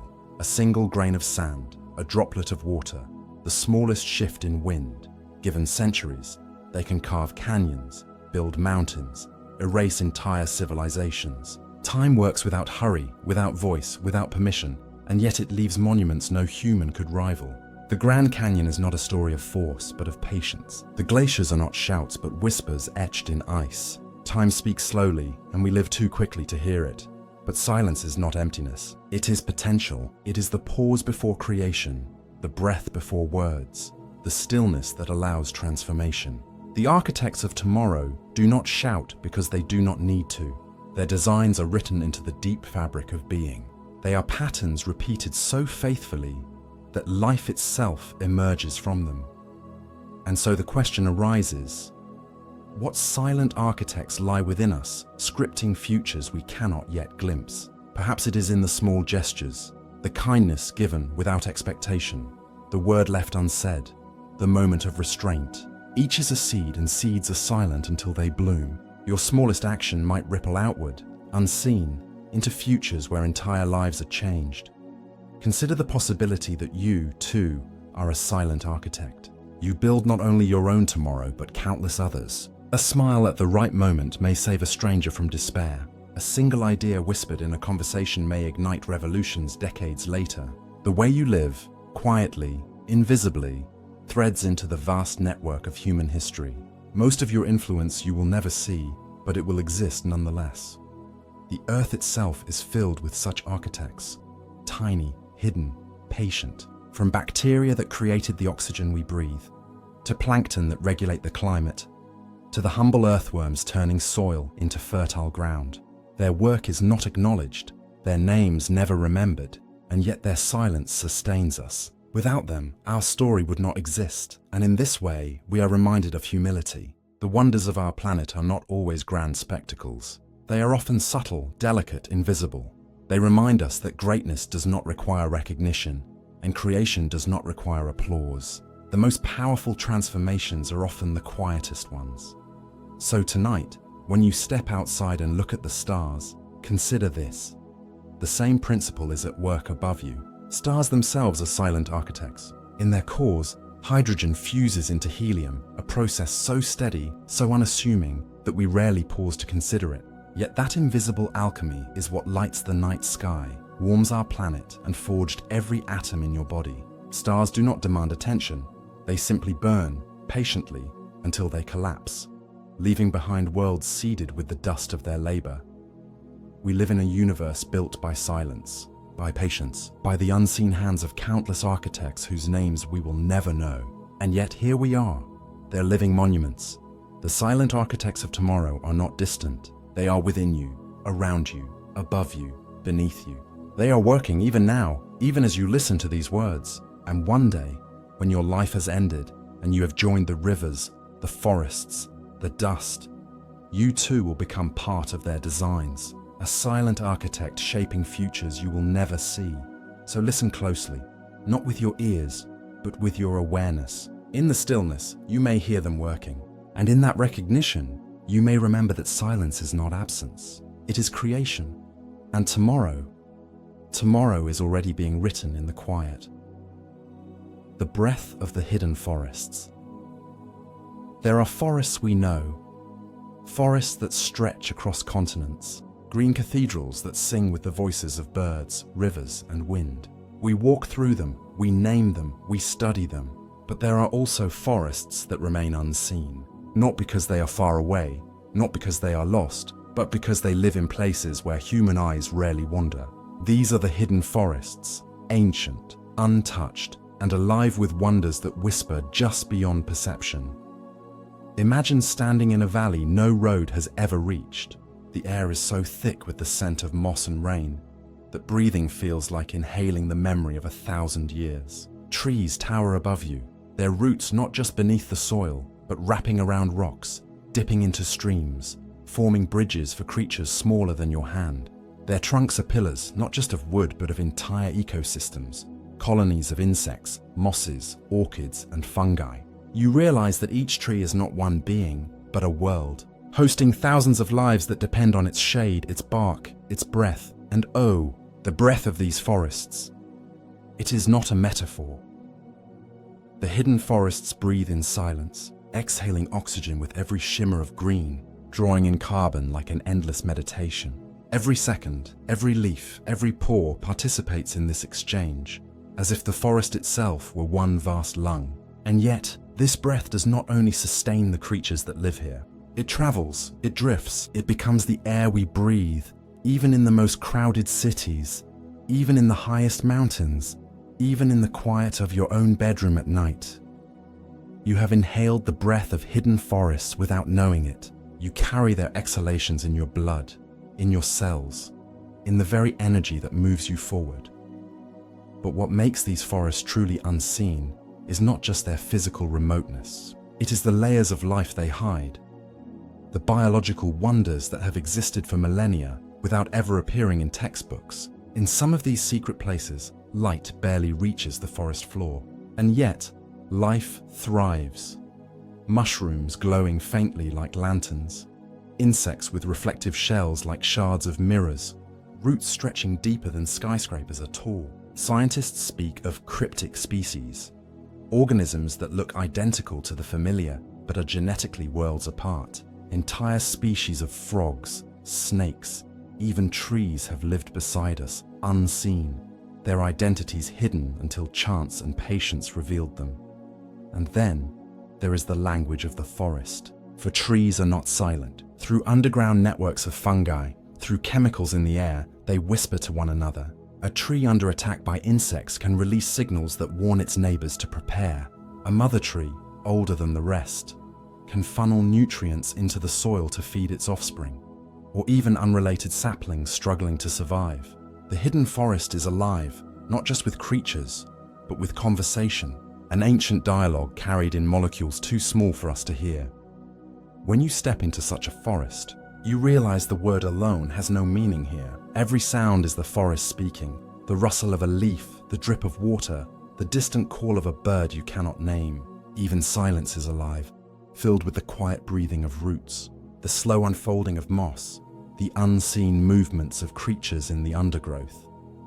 And these hidden forests guard secrets not just of biology, but of time. Some trees here have lived for thousands of years, silently witnessing eras rise and fall, civilizations grow and collapse. Imagine the patience of such a being, standing in one place for centuries, enduring storms, droughts, fires, and still breathing, still offering shade, still offering air. These trees are the memory keepers of the world, and in their rings lies the history of the planet itself. But there is also fragility. The hidden forests are not invincible. Their secrets remain safe only as long as their silence is respected. A single road, a single chainsaw, a single careless spark can unravel ecosystems built over millennia.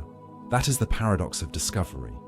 Every time we unveil one of Earth's unseen wonders, we risk altering it, breaking it, unraveling the very mystery we sought to understand. And so, perhaps the hidden forests are not meant to be fully seen. Perhaps their power lies in their invisibility, in their ability to remain just beyond reach, sustaining us quietly, patiently, without demanding recognition. We breathe because they breathe. We live because they endure. And yet, most of us will never step into their shadows. Still, they are with us. In every lungful of air, in every drop of rain, in every heartbeat carried by oxygen, the hidden forests whisper. Their breath is in us, even now.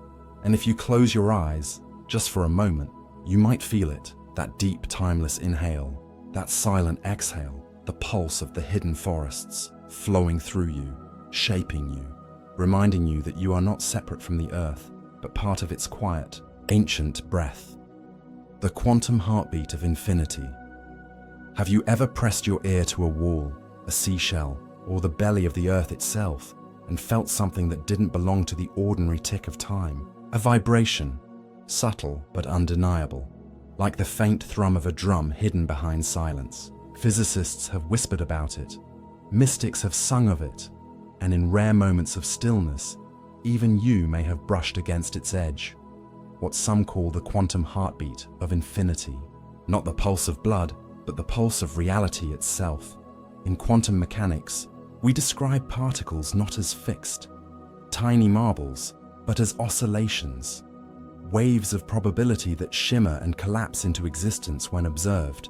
This shimmering is not still, it is alive with rhythm. Every electron dances, every photon hums, every quark vibrates with a frequency so rapid and delicate that it escapes our senses, but not our equations. And when you gather all these microscopic pulses together, something extraordinary emerges. A cosmic symphony, a rhythm that underlies the entire universe.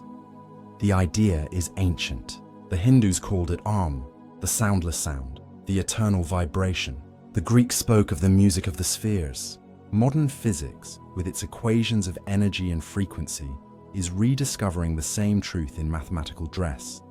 The universe beats, not randomly, but with an uncanny order, like the breath of something greater. This heartbeat of infinity is not measured in minutes or hours, but in Planck time, the smallest unit the universe allows, a trillionth of a trillionth of a trillionth of a second. Within each of these impossibly brief instants, reality flickers, like a film strip rushing past the light. What feels to us like continuous time may be nothing more than the rapid beat of this hidden pulse. So fast our minds weave it into the illusion of flow.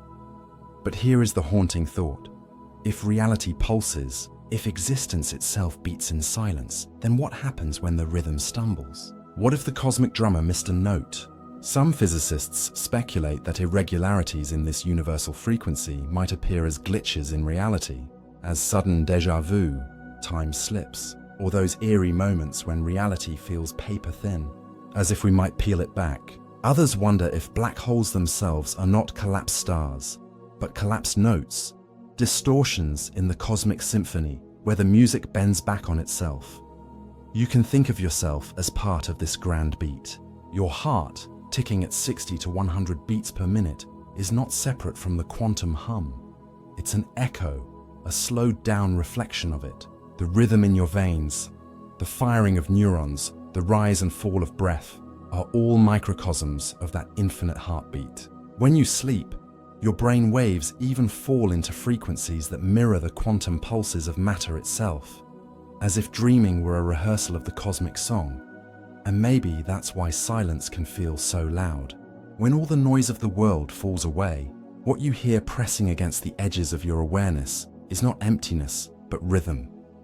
The faint resonance of the quantum heartbeat of infinity, reminding you that you belong not to chaos, but to music, to a universe that doesn't merely exist, but sings. Time is a stretched melody. Close your eyes for a moment and imagine a single note played on a violin.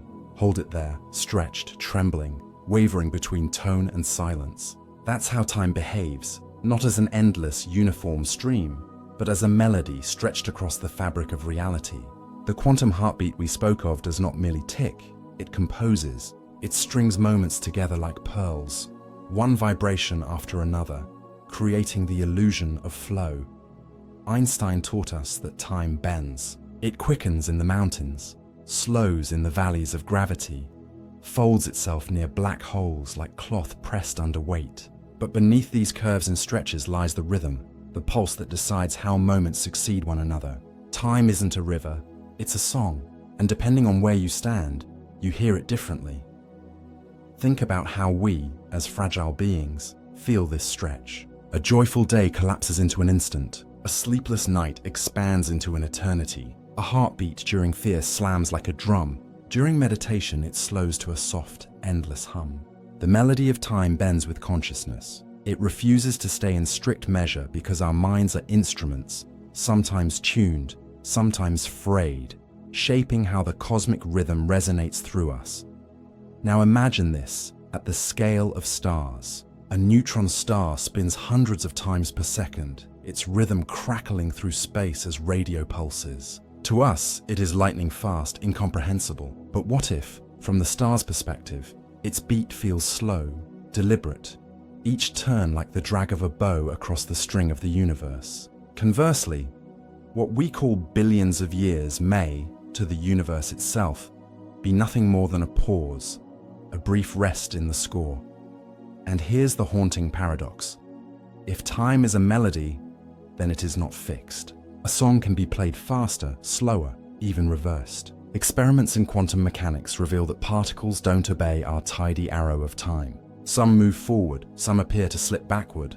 Others seem to hover in a superposition of past and future, as if the melody were being played both ways at once. Imagine listening to music, not from the beginning to the end, but all chords struck simultaneously, the entire song contained in a single eternal instant. This is perhaps why dreams feel strange. In a single night, you live lifetimes. Minutes on the clock stretch into days behind your eyelids. The mind slips out of the rigid tempo of waking life and begins to hear the music differently. Perhaps dreams are reminders that time's melody is not as linear as we think, that what we call seconds are only one interpretation of the rhythm. So when you feel a moment dragging endlessly or vanishing too soon, perhaps it isn't illusion at all. Perhaps you are simply stepping into another tempo of the universe's song. The quantum heartbeat continues, steady and infinite, but you, the listener, are shifting how you hear it. Echoes frozen in the pulse of memory. Let us lean gently into the idea that time is not only a stretched melody, as we considered before, but that memory itself might be the notes that remain after the bow has left the string. Echoes suspended in air, trembling, refusing to vanish completely. To explore this, I want you to imagine a simple scene. You stand beneath an ancient tree, its roots pressing deep into the soil, its branches spread like veins of thought against the sky. You reach out and touch its bark. The moment passes, your hand pulls away, yet somehow the touch does not leave you. Hours later, years later, even decades later, you may remember it. Exactly how the bark felt beneath your fingertips. Rough and cool, how the smell of damp earth rose around you, how the wind carried something soft and timeless. That memory is not gone. It lingers frozen in the melody of your life. But what if it lingers not just in you? What if the universe itself remembers? For centuries, philosophers have debated whether memory is merely a trick of biology, a firing of neurons across synapses, a pattern replayed like grooves in a record, or if memory is more than that, something woven into the fabric of time itself. Neuroscience tells us that the hippocampus acts as the archivist, binding moments into coherent stories, and the cortex spreads those stories into networks of retrieval. But why is it that a smell, a faint scent of childhood soap, or the musk of old books, can yank us back decades with such vivid intensity, as though the past had not vanished but waited patiently, humming, still present? Perhaps because it is still there. The memory doesn't live only inside your skull. It resonates through time's song, an echo you've learned how to tune into again. Consider water. A single drop of rain lands upon a lake. Waves ripple outward, colliding, merging, never truly ending. Those ripples might fade to invisibility, but they are not gone. They've been absorbed into the ongoing motion of the lake. Memory behaves the same way. Every moment we live sends ripples through the lake of existence, absorbed, hidden, but not destroyed. When we remember, perhaps we are not retrieving from storage at all, but re-encountering the faint vibrations still lingering in the water of time. This idea stretches beyond human memory into something grander. The earth itself may carry echoes of its past in ways we don't recognize. Trees communicate through chemical signals. Fungi weave underground networks exchanging messages. Rocks hold traces of cosmic radiation millions of years old. Even the DNA within us is a form of memory, a biological library written by the hands of ancestors long forgotten. When you breathe, when you blink, when you sleep, you enact memories written into the genetic song. Memories of survival, of adaptation, of the first living cell that once dared to divide. Your body is not simply yours. It is a museum of living echoes, but memory is not perfect. Like a melody hummed over centuries, it warps. Neuroscience shows us that every time we recall a memory, we do not replay it, we rewrite it. The act of remembering is also the act of editing. That moment beneath the tree, when recalled 20 years later, is no longer the bark you touched, but the memory of your memory of the bark. Over time, the melody frays, like a song sung too often, drifting further from its original note. Yet perhaps the original moment remains untouched somewhere, outside of us, preserved in the eternal fabric of the universe's timeline. Perhaps what we alter is only our access, our doorway into that frozen chord. Physics hints at this possibility. Some interpretations of quantum mechanics suggest that every moment, once lived, still exists. Timelines branching, realities frozen, every note still vibrating in some cosmic archive. If this is true, then memory is not invention, but connection. To recall is to tune your mind back to the original vibration, to hear again what the universe has never truly stopped singing. But if the universe remembers, then a haunting question arises. What happens to memories when we forget? Where do they go? Are they destroyed? Or do they drift beyond our reach, still echoing faintly in time, waiting for another mind, or perhaps no mind at all, to brush against them? In Alzheimer's patients, for example, the person may lose access to decades of memories. To them, those moments are gone. But are they? If memory is a resonance within the song of time, then even if the individual can no longer tune into the echo itself may continue. It is as if the notes still exist, but the instrument can no longer play them. The melody persists in silence. Now stretch this thought further into the collective. Humanity remembers not just as individuals, but as a species. We carry myths older than writing, stories that echo the fears and wonders of our ancestors. Flood myths, skyfire myths, tales of beginnings, all resonances of experiences etched into the collective memory of our kind. Language itself is memory passed from mouth to ear across centuries. When we write, when we speak, when we tell stories, we are reactivating ancient echoes and giving them voice again. Some of the words you are hearing now may carry the same vibrations as words spoken by dreamers millennia ago. Time bends, but the song persists. There is also memory that exists beyond the human. Birds migrate across continents using instincts carried by generations. Whales sing songs that shift slowly over decades. Melodies passed from pod to pod like evolving chants. The earthworm remembers how to burrow without being taught. The salmon remembers its river. Each of these is not memory as we think of it, but memory all the same. Echoes of experience crystallized into the rhythm of life. It is as though the earth itself has written reminders into every living thing, ensuring the song never truly dies. But memory is more than a gift. It is a burden. To remember is to carry weight. Some memories are heavy. Grief, loss, moments we wish to erase. Yet even those memories, unwanted and painful, form the harmony of our being. Without them, the melody of self would be incomplete. Perhaps this is why the universe holds on to everything, even what we cannot bear. To delete a note would break the song. To erase a chord would fracture the whole. So time guards every vibration, even the dissonant ones. Imagine then, if at the edge of death, when consciousness begins to dissolve, the flood of memories that people often report, the so-called life flashing before their eyes, is not hallucination at all. Perhaps it is the sudden retuning of the mind into the full melody, the recognition of every note it has ever played. In those moments, the song of a lifetime is heard in its totality, not stretched linearly, but experienced all at once. A final, complete chord before dissolving into the greater symphony of existence. If memory is echo, then perhaps forgetting is not loss, but forgiveness. The ability to let the notes fade into silence so that new melodies may rise. But silence does not mean absence. The echoes remain, faint, eternal, hidden in the fabric of being. One day, perhaps, we will learn to listen more deeply, to tune not just into our own memories, but into the vast archive of Earth and cosmos, to hear again the first vibrations of life, the whispers of ancient forests, the silent screams of vanished species, the laughter of ancestors long dust. And maybe then we will realize, nothing is ever truly gone. The bark beneath your fingers, the scent of rain, the laughter of a child, all of it still vibrates. The melody of time does not delete its notes. It holds them patiently, endlessly, waiting for us to remember. Dreams as portals into the archive of echoes. When your eyelids fall heavy and the waking world fades, something remarkable happens. The rigid order of hours and minutes, of cause and effect, begins to dissolve. In sleep, your mind drifts away from the clock's steady march and into a fluid, untamed realm.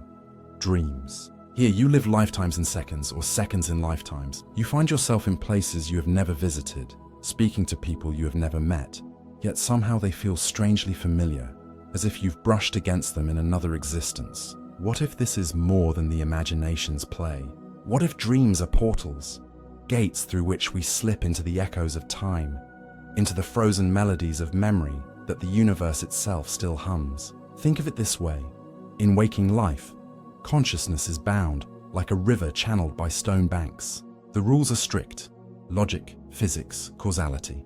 But in dreams, the channel widens into a floodplain, and the river spills over, touching forgotten fields. What rises in those waters are fragments, shimmering echoes, the face of a childhood friend long gone, the sound of a train you rode years ago, the warmth of a sunlit afternoon from decades past. Yet dreams also offer more than the past. They open onto landscapes you never lived, futures you never touched, and sometimes, strangest of all, memories that are not yours. This is why many cultures have believed that dreams are not illusions, but messages. The ancient Egyptians thought of dreams as visitations from gods. The Greeks built temples where the sick could sleep, hoping dreams would bring healing knowledge. Indigenous shamans spoke of dreams as journeys into other layers of reality.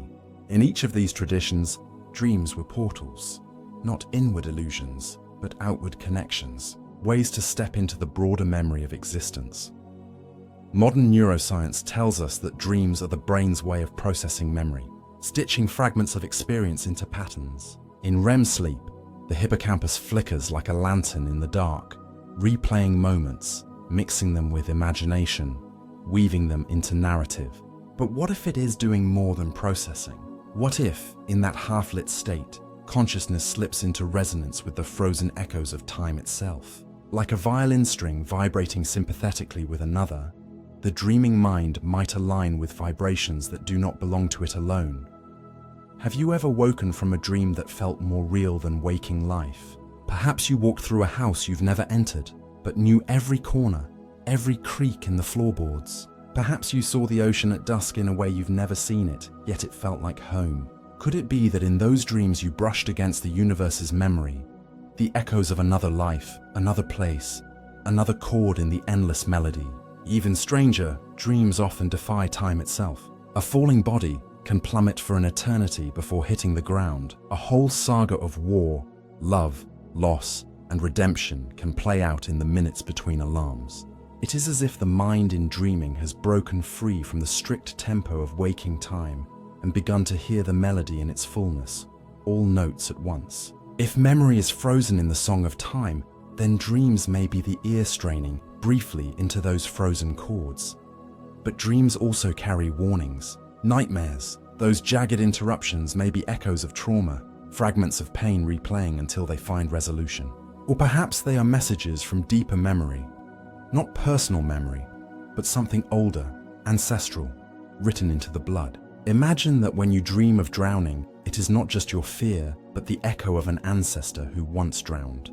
When you dream of fire, it may be the echo of humanity's first encounter with flame.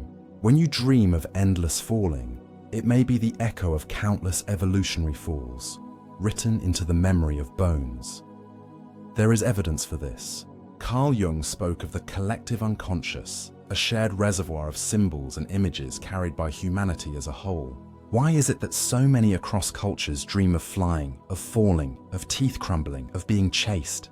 Perhaps because these dreams are portals not only into our own memory, but into the collective memory of our species. Each dream, a door into a chamber of the universal mind. And what of precognitive dreams? The ones where you see something before it happens. Science explains them as coincidence, as the brain's predictive machinery at work. Yet stories abound. Abraham Lincoln dreaming of his own assassination. People dreaming of disasters the night before they occurred. Loved ones appearing in dreams moments before their death in waking life. Are these accidents, or are they signs that in dreaming we sometimes brush against the future as well as the past? If time's melody holds all notes at once, then perhaps dreams are moments when we hear the future chords faintly, as whispers through the veil. There is something profoundly comforting in this thought. If dreams truly are portals into the echoes of memory, personal, ancestral, universal, then each night we return to the archive of existence. We are not cut off from the past, nor blind to the future. We are participants in a vast symphony, each dream a rehearsal, a fragment, a reminder of the eternal melody. So tonight, when you lay your head upon the pillow, think of sleep not as absence, but as travel. You are not retreating from the world. You are stepping into its deeper memory. And in the fragile, luminous space of your dreams, you may hear the echoes of everything that ever was, everything that will be, and everything that is humming right now, beneath the silence. The earth that dreams beneath our feet. Close your eyes and imagine the earth not as rock and soil, not merely as a sphere of molten iron and water, but as a living mind, slow, vast, and dreaming. Beneath our feet lies not only matter but memory. The continents drift like thoughts, mountains rise like sudden ideas, rivers curve like stories retold, and storms swirl like fleeting emotions. If we dare to step outside of our human-centered view, we might begin to ask, does the earth itself dream? And if it does, what memories echo in those planetary dreams, unspoken, stretching across eons? We, fragile creatures of days and decades, measure memory in lifetimes. The earth, in contrast, remembers in ages. Its memory is written in stone and ice, in the patterns of winds and the strata of oceans. To see a cliff face is to look at a library of sediment. Each layer a page, each fossil a word, each mineral a letter in a slow, patient story, billions of years in the making. When we chip away at that stone, we are interrupting the earth mid-dream, reading fragments of its inner unconscious. Volcanoes, for instance, might be described as the earth's sudden outbursts, the way dreams erupt from hidden depths. Deep beneath the crust, magma swirls like molten thought, restless, ancient, waiting for its moment to surface. When a volcano erupts, it is not random violence. It is memory resurfacing, matter carried from the planet's earliest formation, suddenly brought back into the present. Those fiery fountains of lava are echoes of the Earth's birth, reminders of when it was molten and wild, a young dreamer still shaping itself. To stand before an eruption is to witness not destruction, but remembrance. The oceans, too, are part of the Earth's dreaming mind.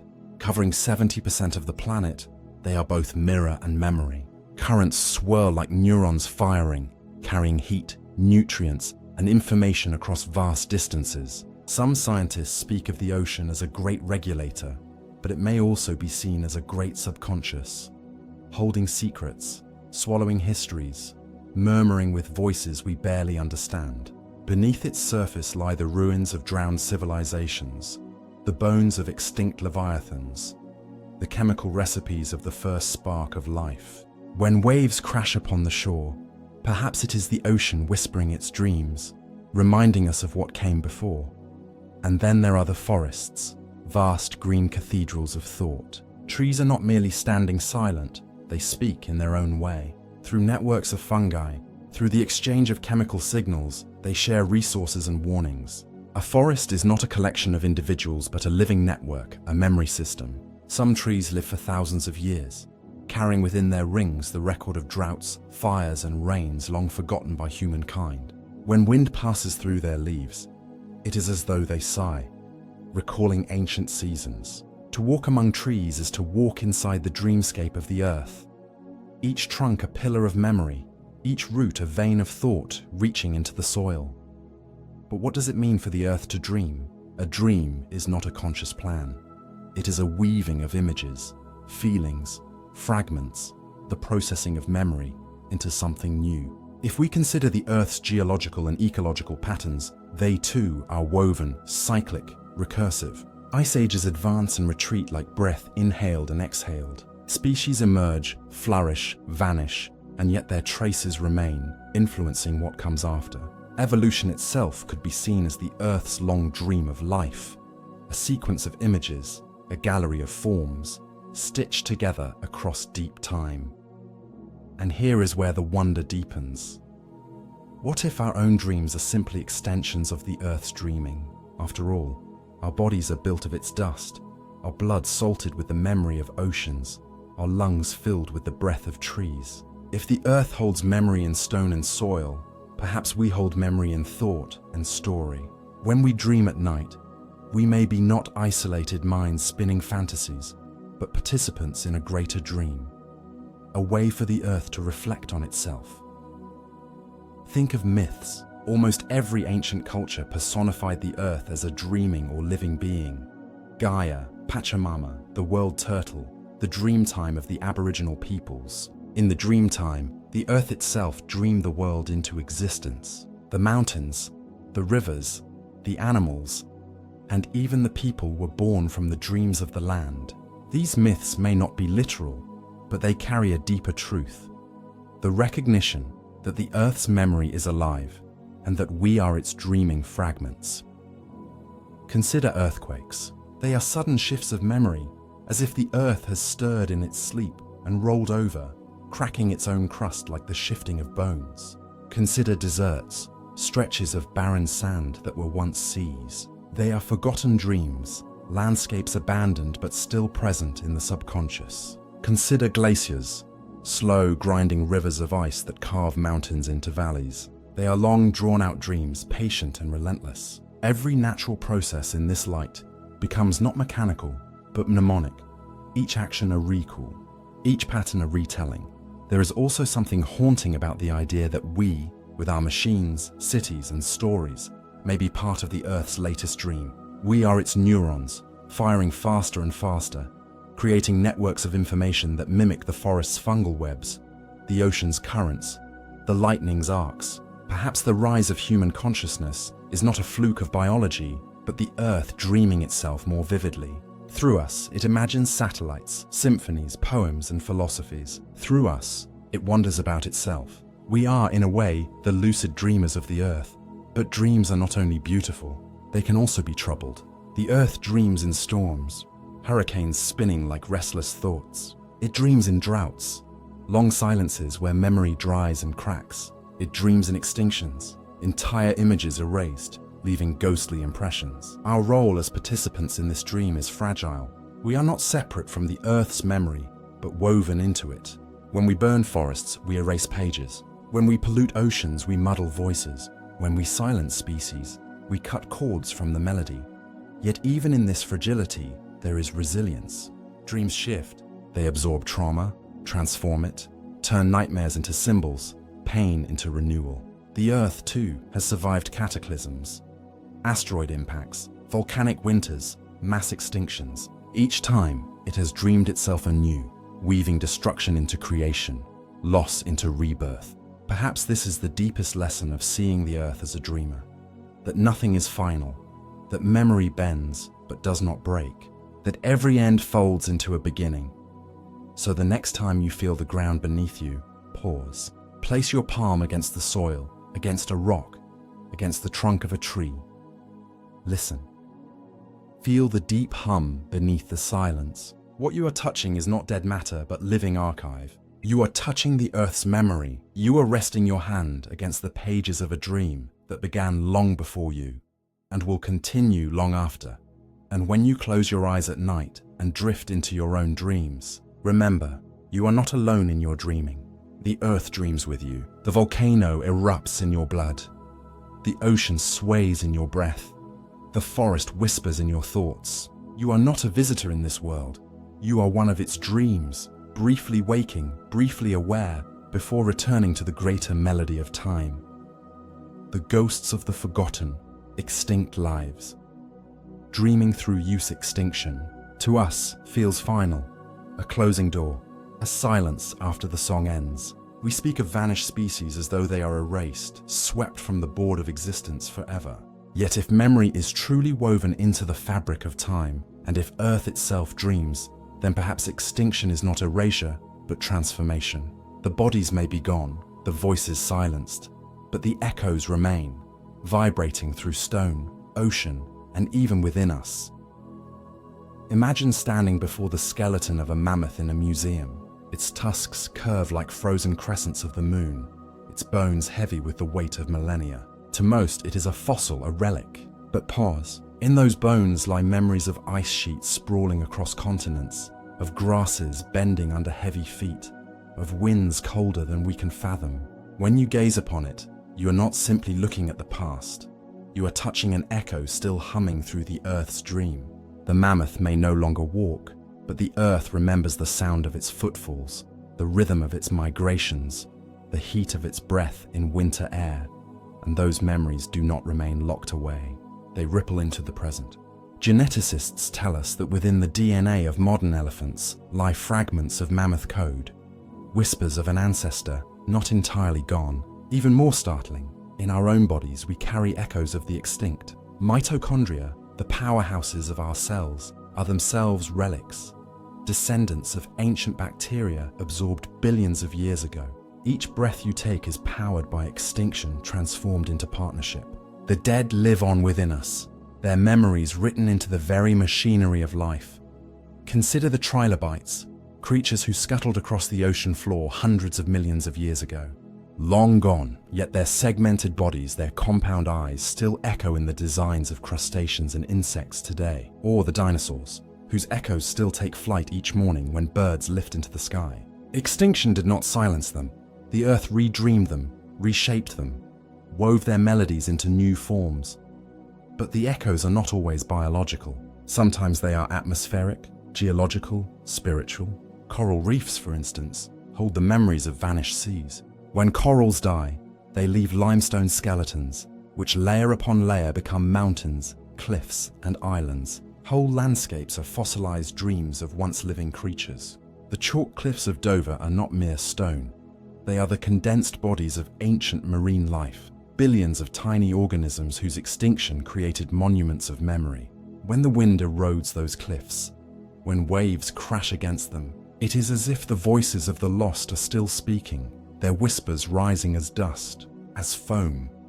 And in our dreams, those fragile night journeys, sometimes extinct lives stir. Children dream of creatures they've never seen, beasts with strange forms, enormous shadows. Jung might have called these archetypes. Perhaps they are echoes of ancestral memory, visions of creatures that once shared the earth with us, haunting the collective unconscious. When a child sketches a dragon, perhaps they are recalling, faintly, the memory of dinosaurs. When a myth tells of sea serpents, perhaps it is the echo of plesiosaurs resonating in the human imagination.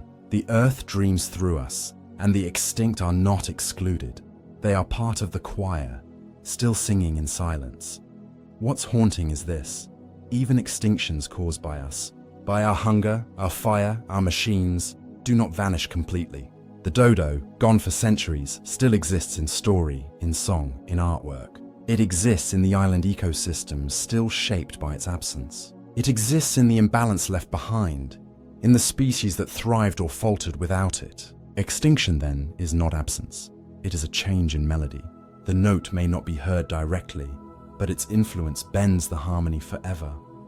There are researchers now who speak of de-extinction, of resurrecting mammoths, passenger pigeons, or Tasmanian tigers from preserved DNA. But perhaps the deeper truth is that they never fully left. They live on in fragments, in echoes, in our fascination with them.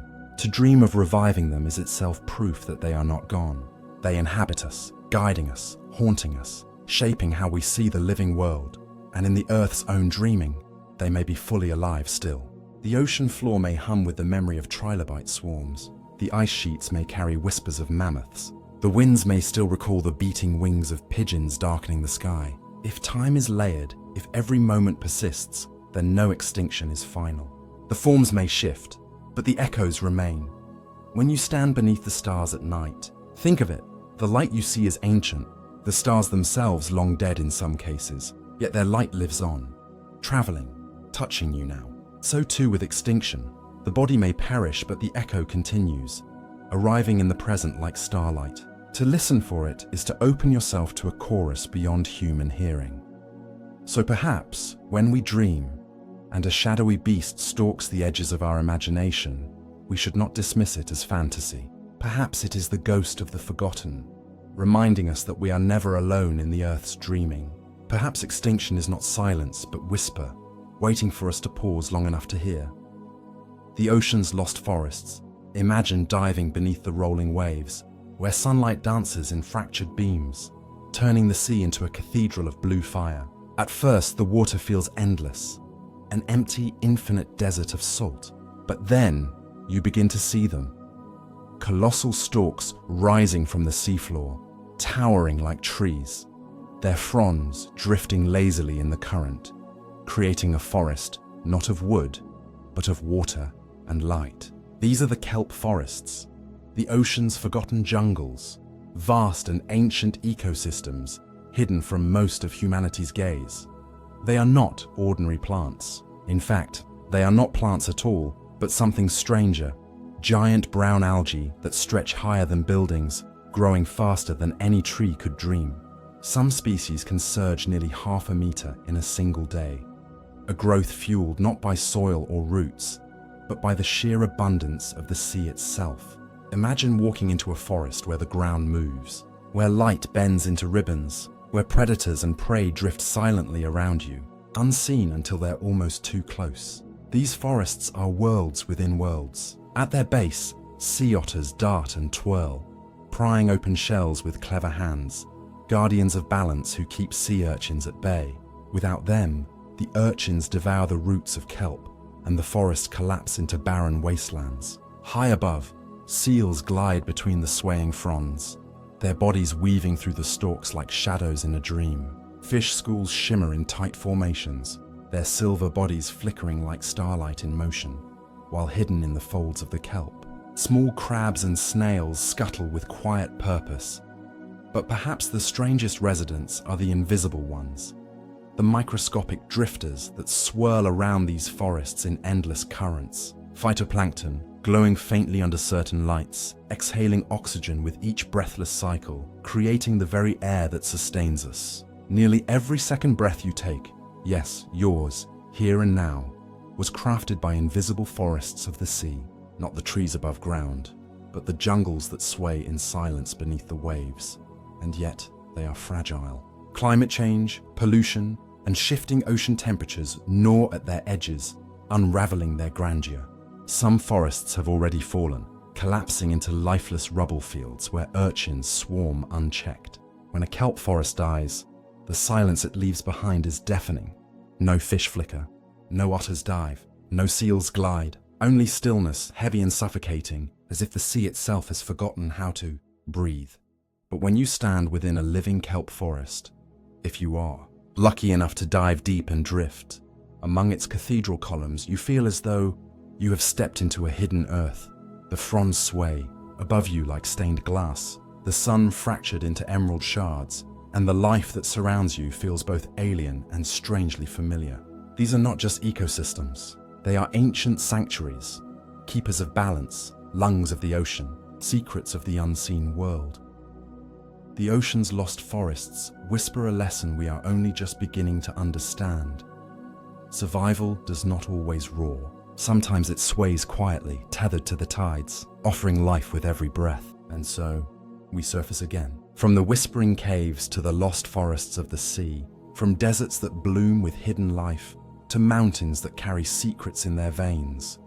Tonight we have wandered through Earth's unseen, ancient wonders, creatures without eyes, forests that sway like dreams beneath the waves, voices written in stone, and light born in the darkest reaches. All of them remind us that our world is not fully known, not even close. You and I, we are just beginning to touch the veil. And yet, doesn't it make you wonder, if these wonders exist in the places we've barely looked, what waits still deeper, still stranger, in the cracks and shadows beyond our reach? The planet is alive, breathing, remembering, speaking in whispers. And sometimes, if we listen closely enough, we hear it. If this journey stirred your imagination, I invite you to walk with me again. Subscribe to Mind Peace. Leave a thought in the comments. Share this with someone who dreams as you do, and let the rhythm of discovery carry us both forward. Because this is only the beginning. The stories waiting in Earth's hidden chambers, in her forgotten skies, in the fabric of time itself. They are endless. Until we meet again, rest, dream, and remember, the world is vaster, stranger, and more beautiful than we can ever hold in our hands.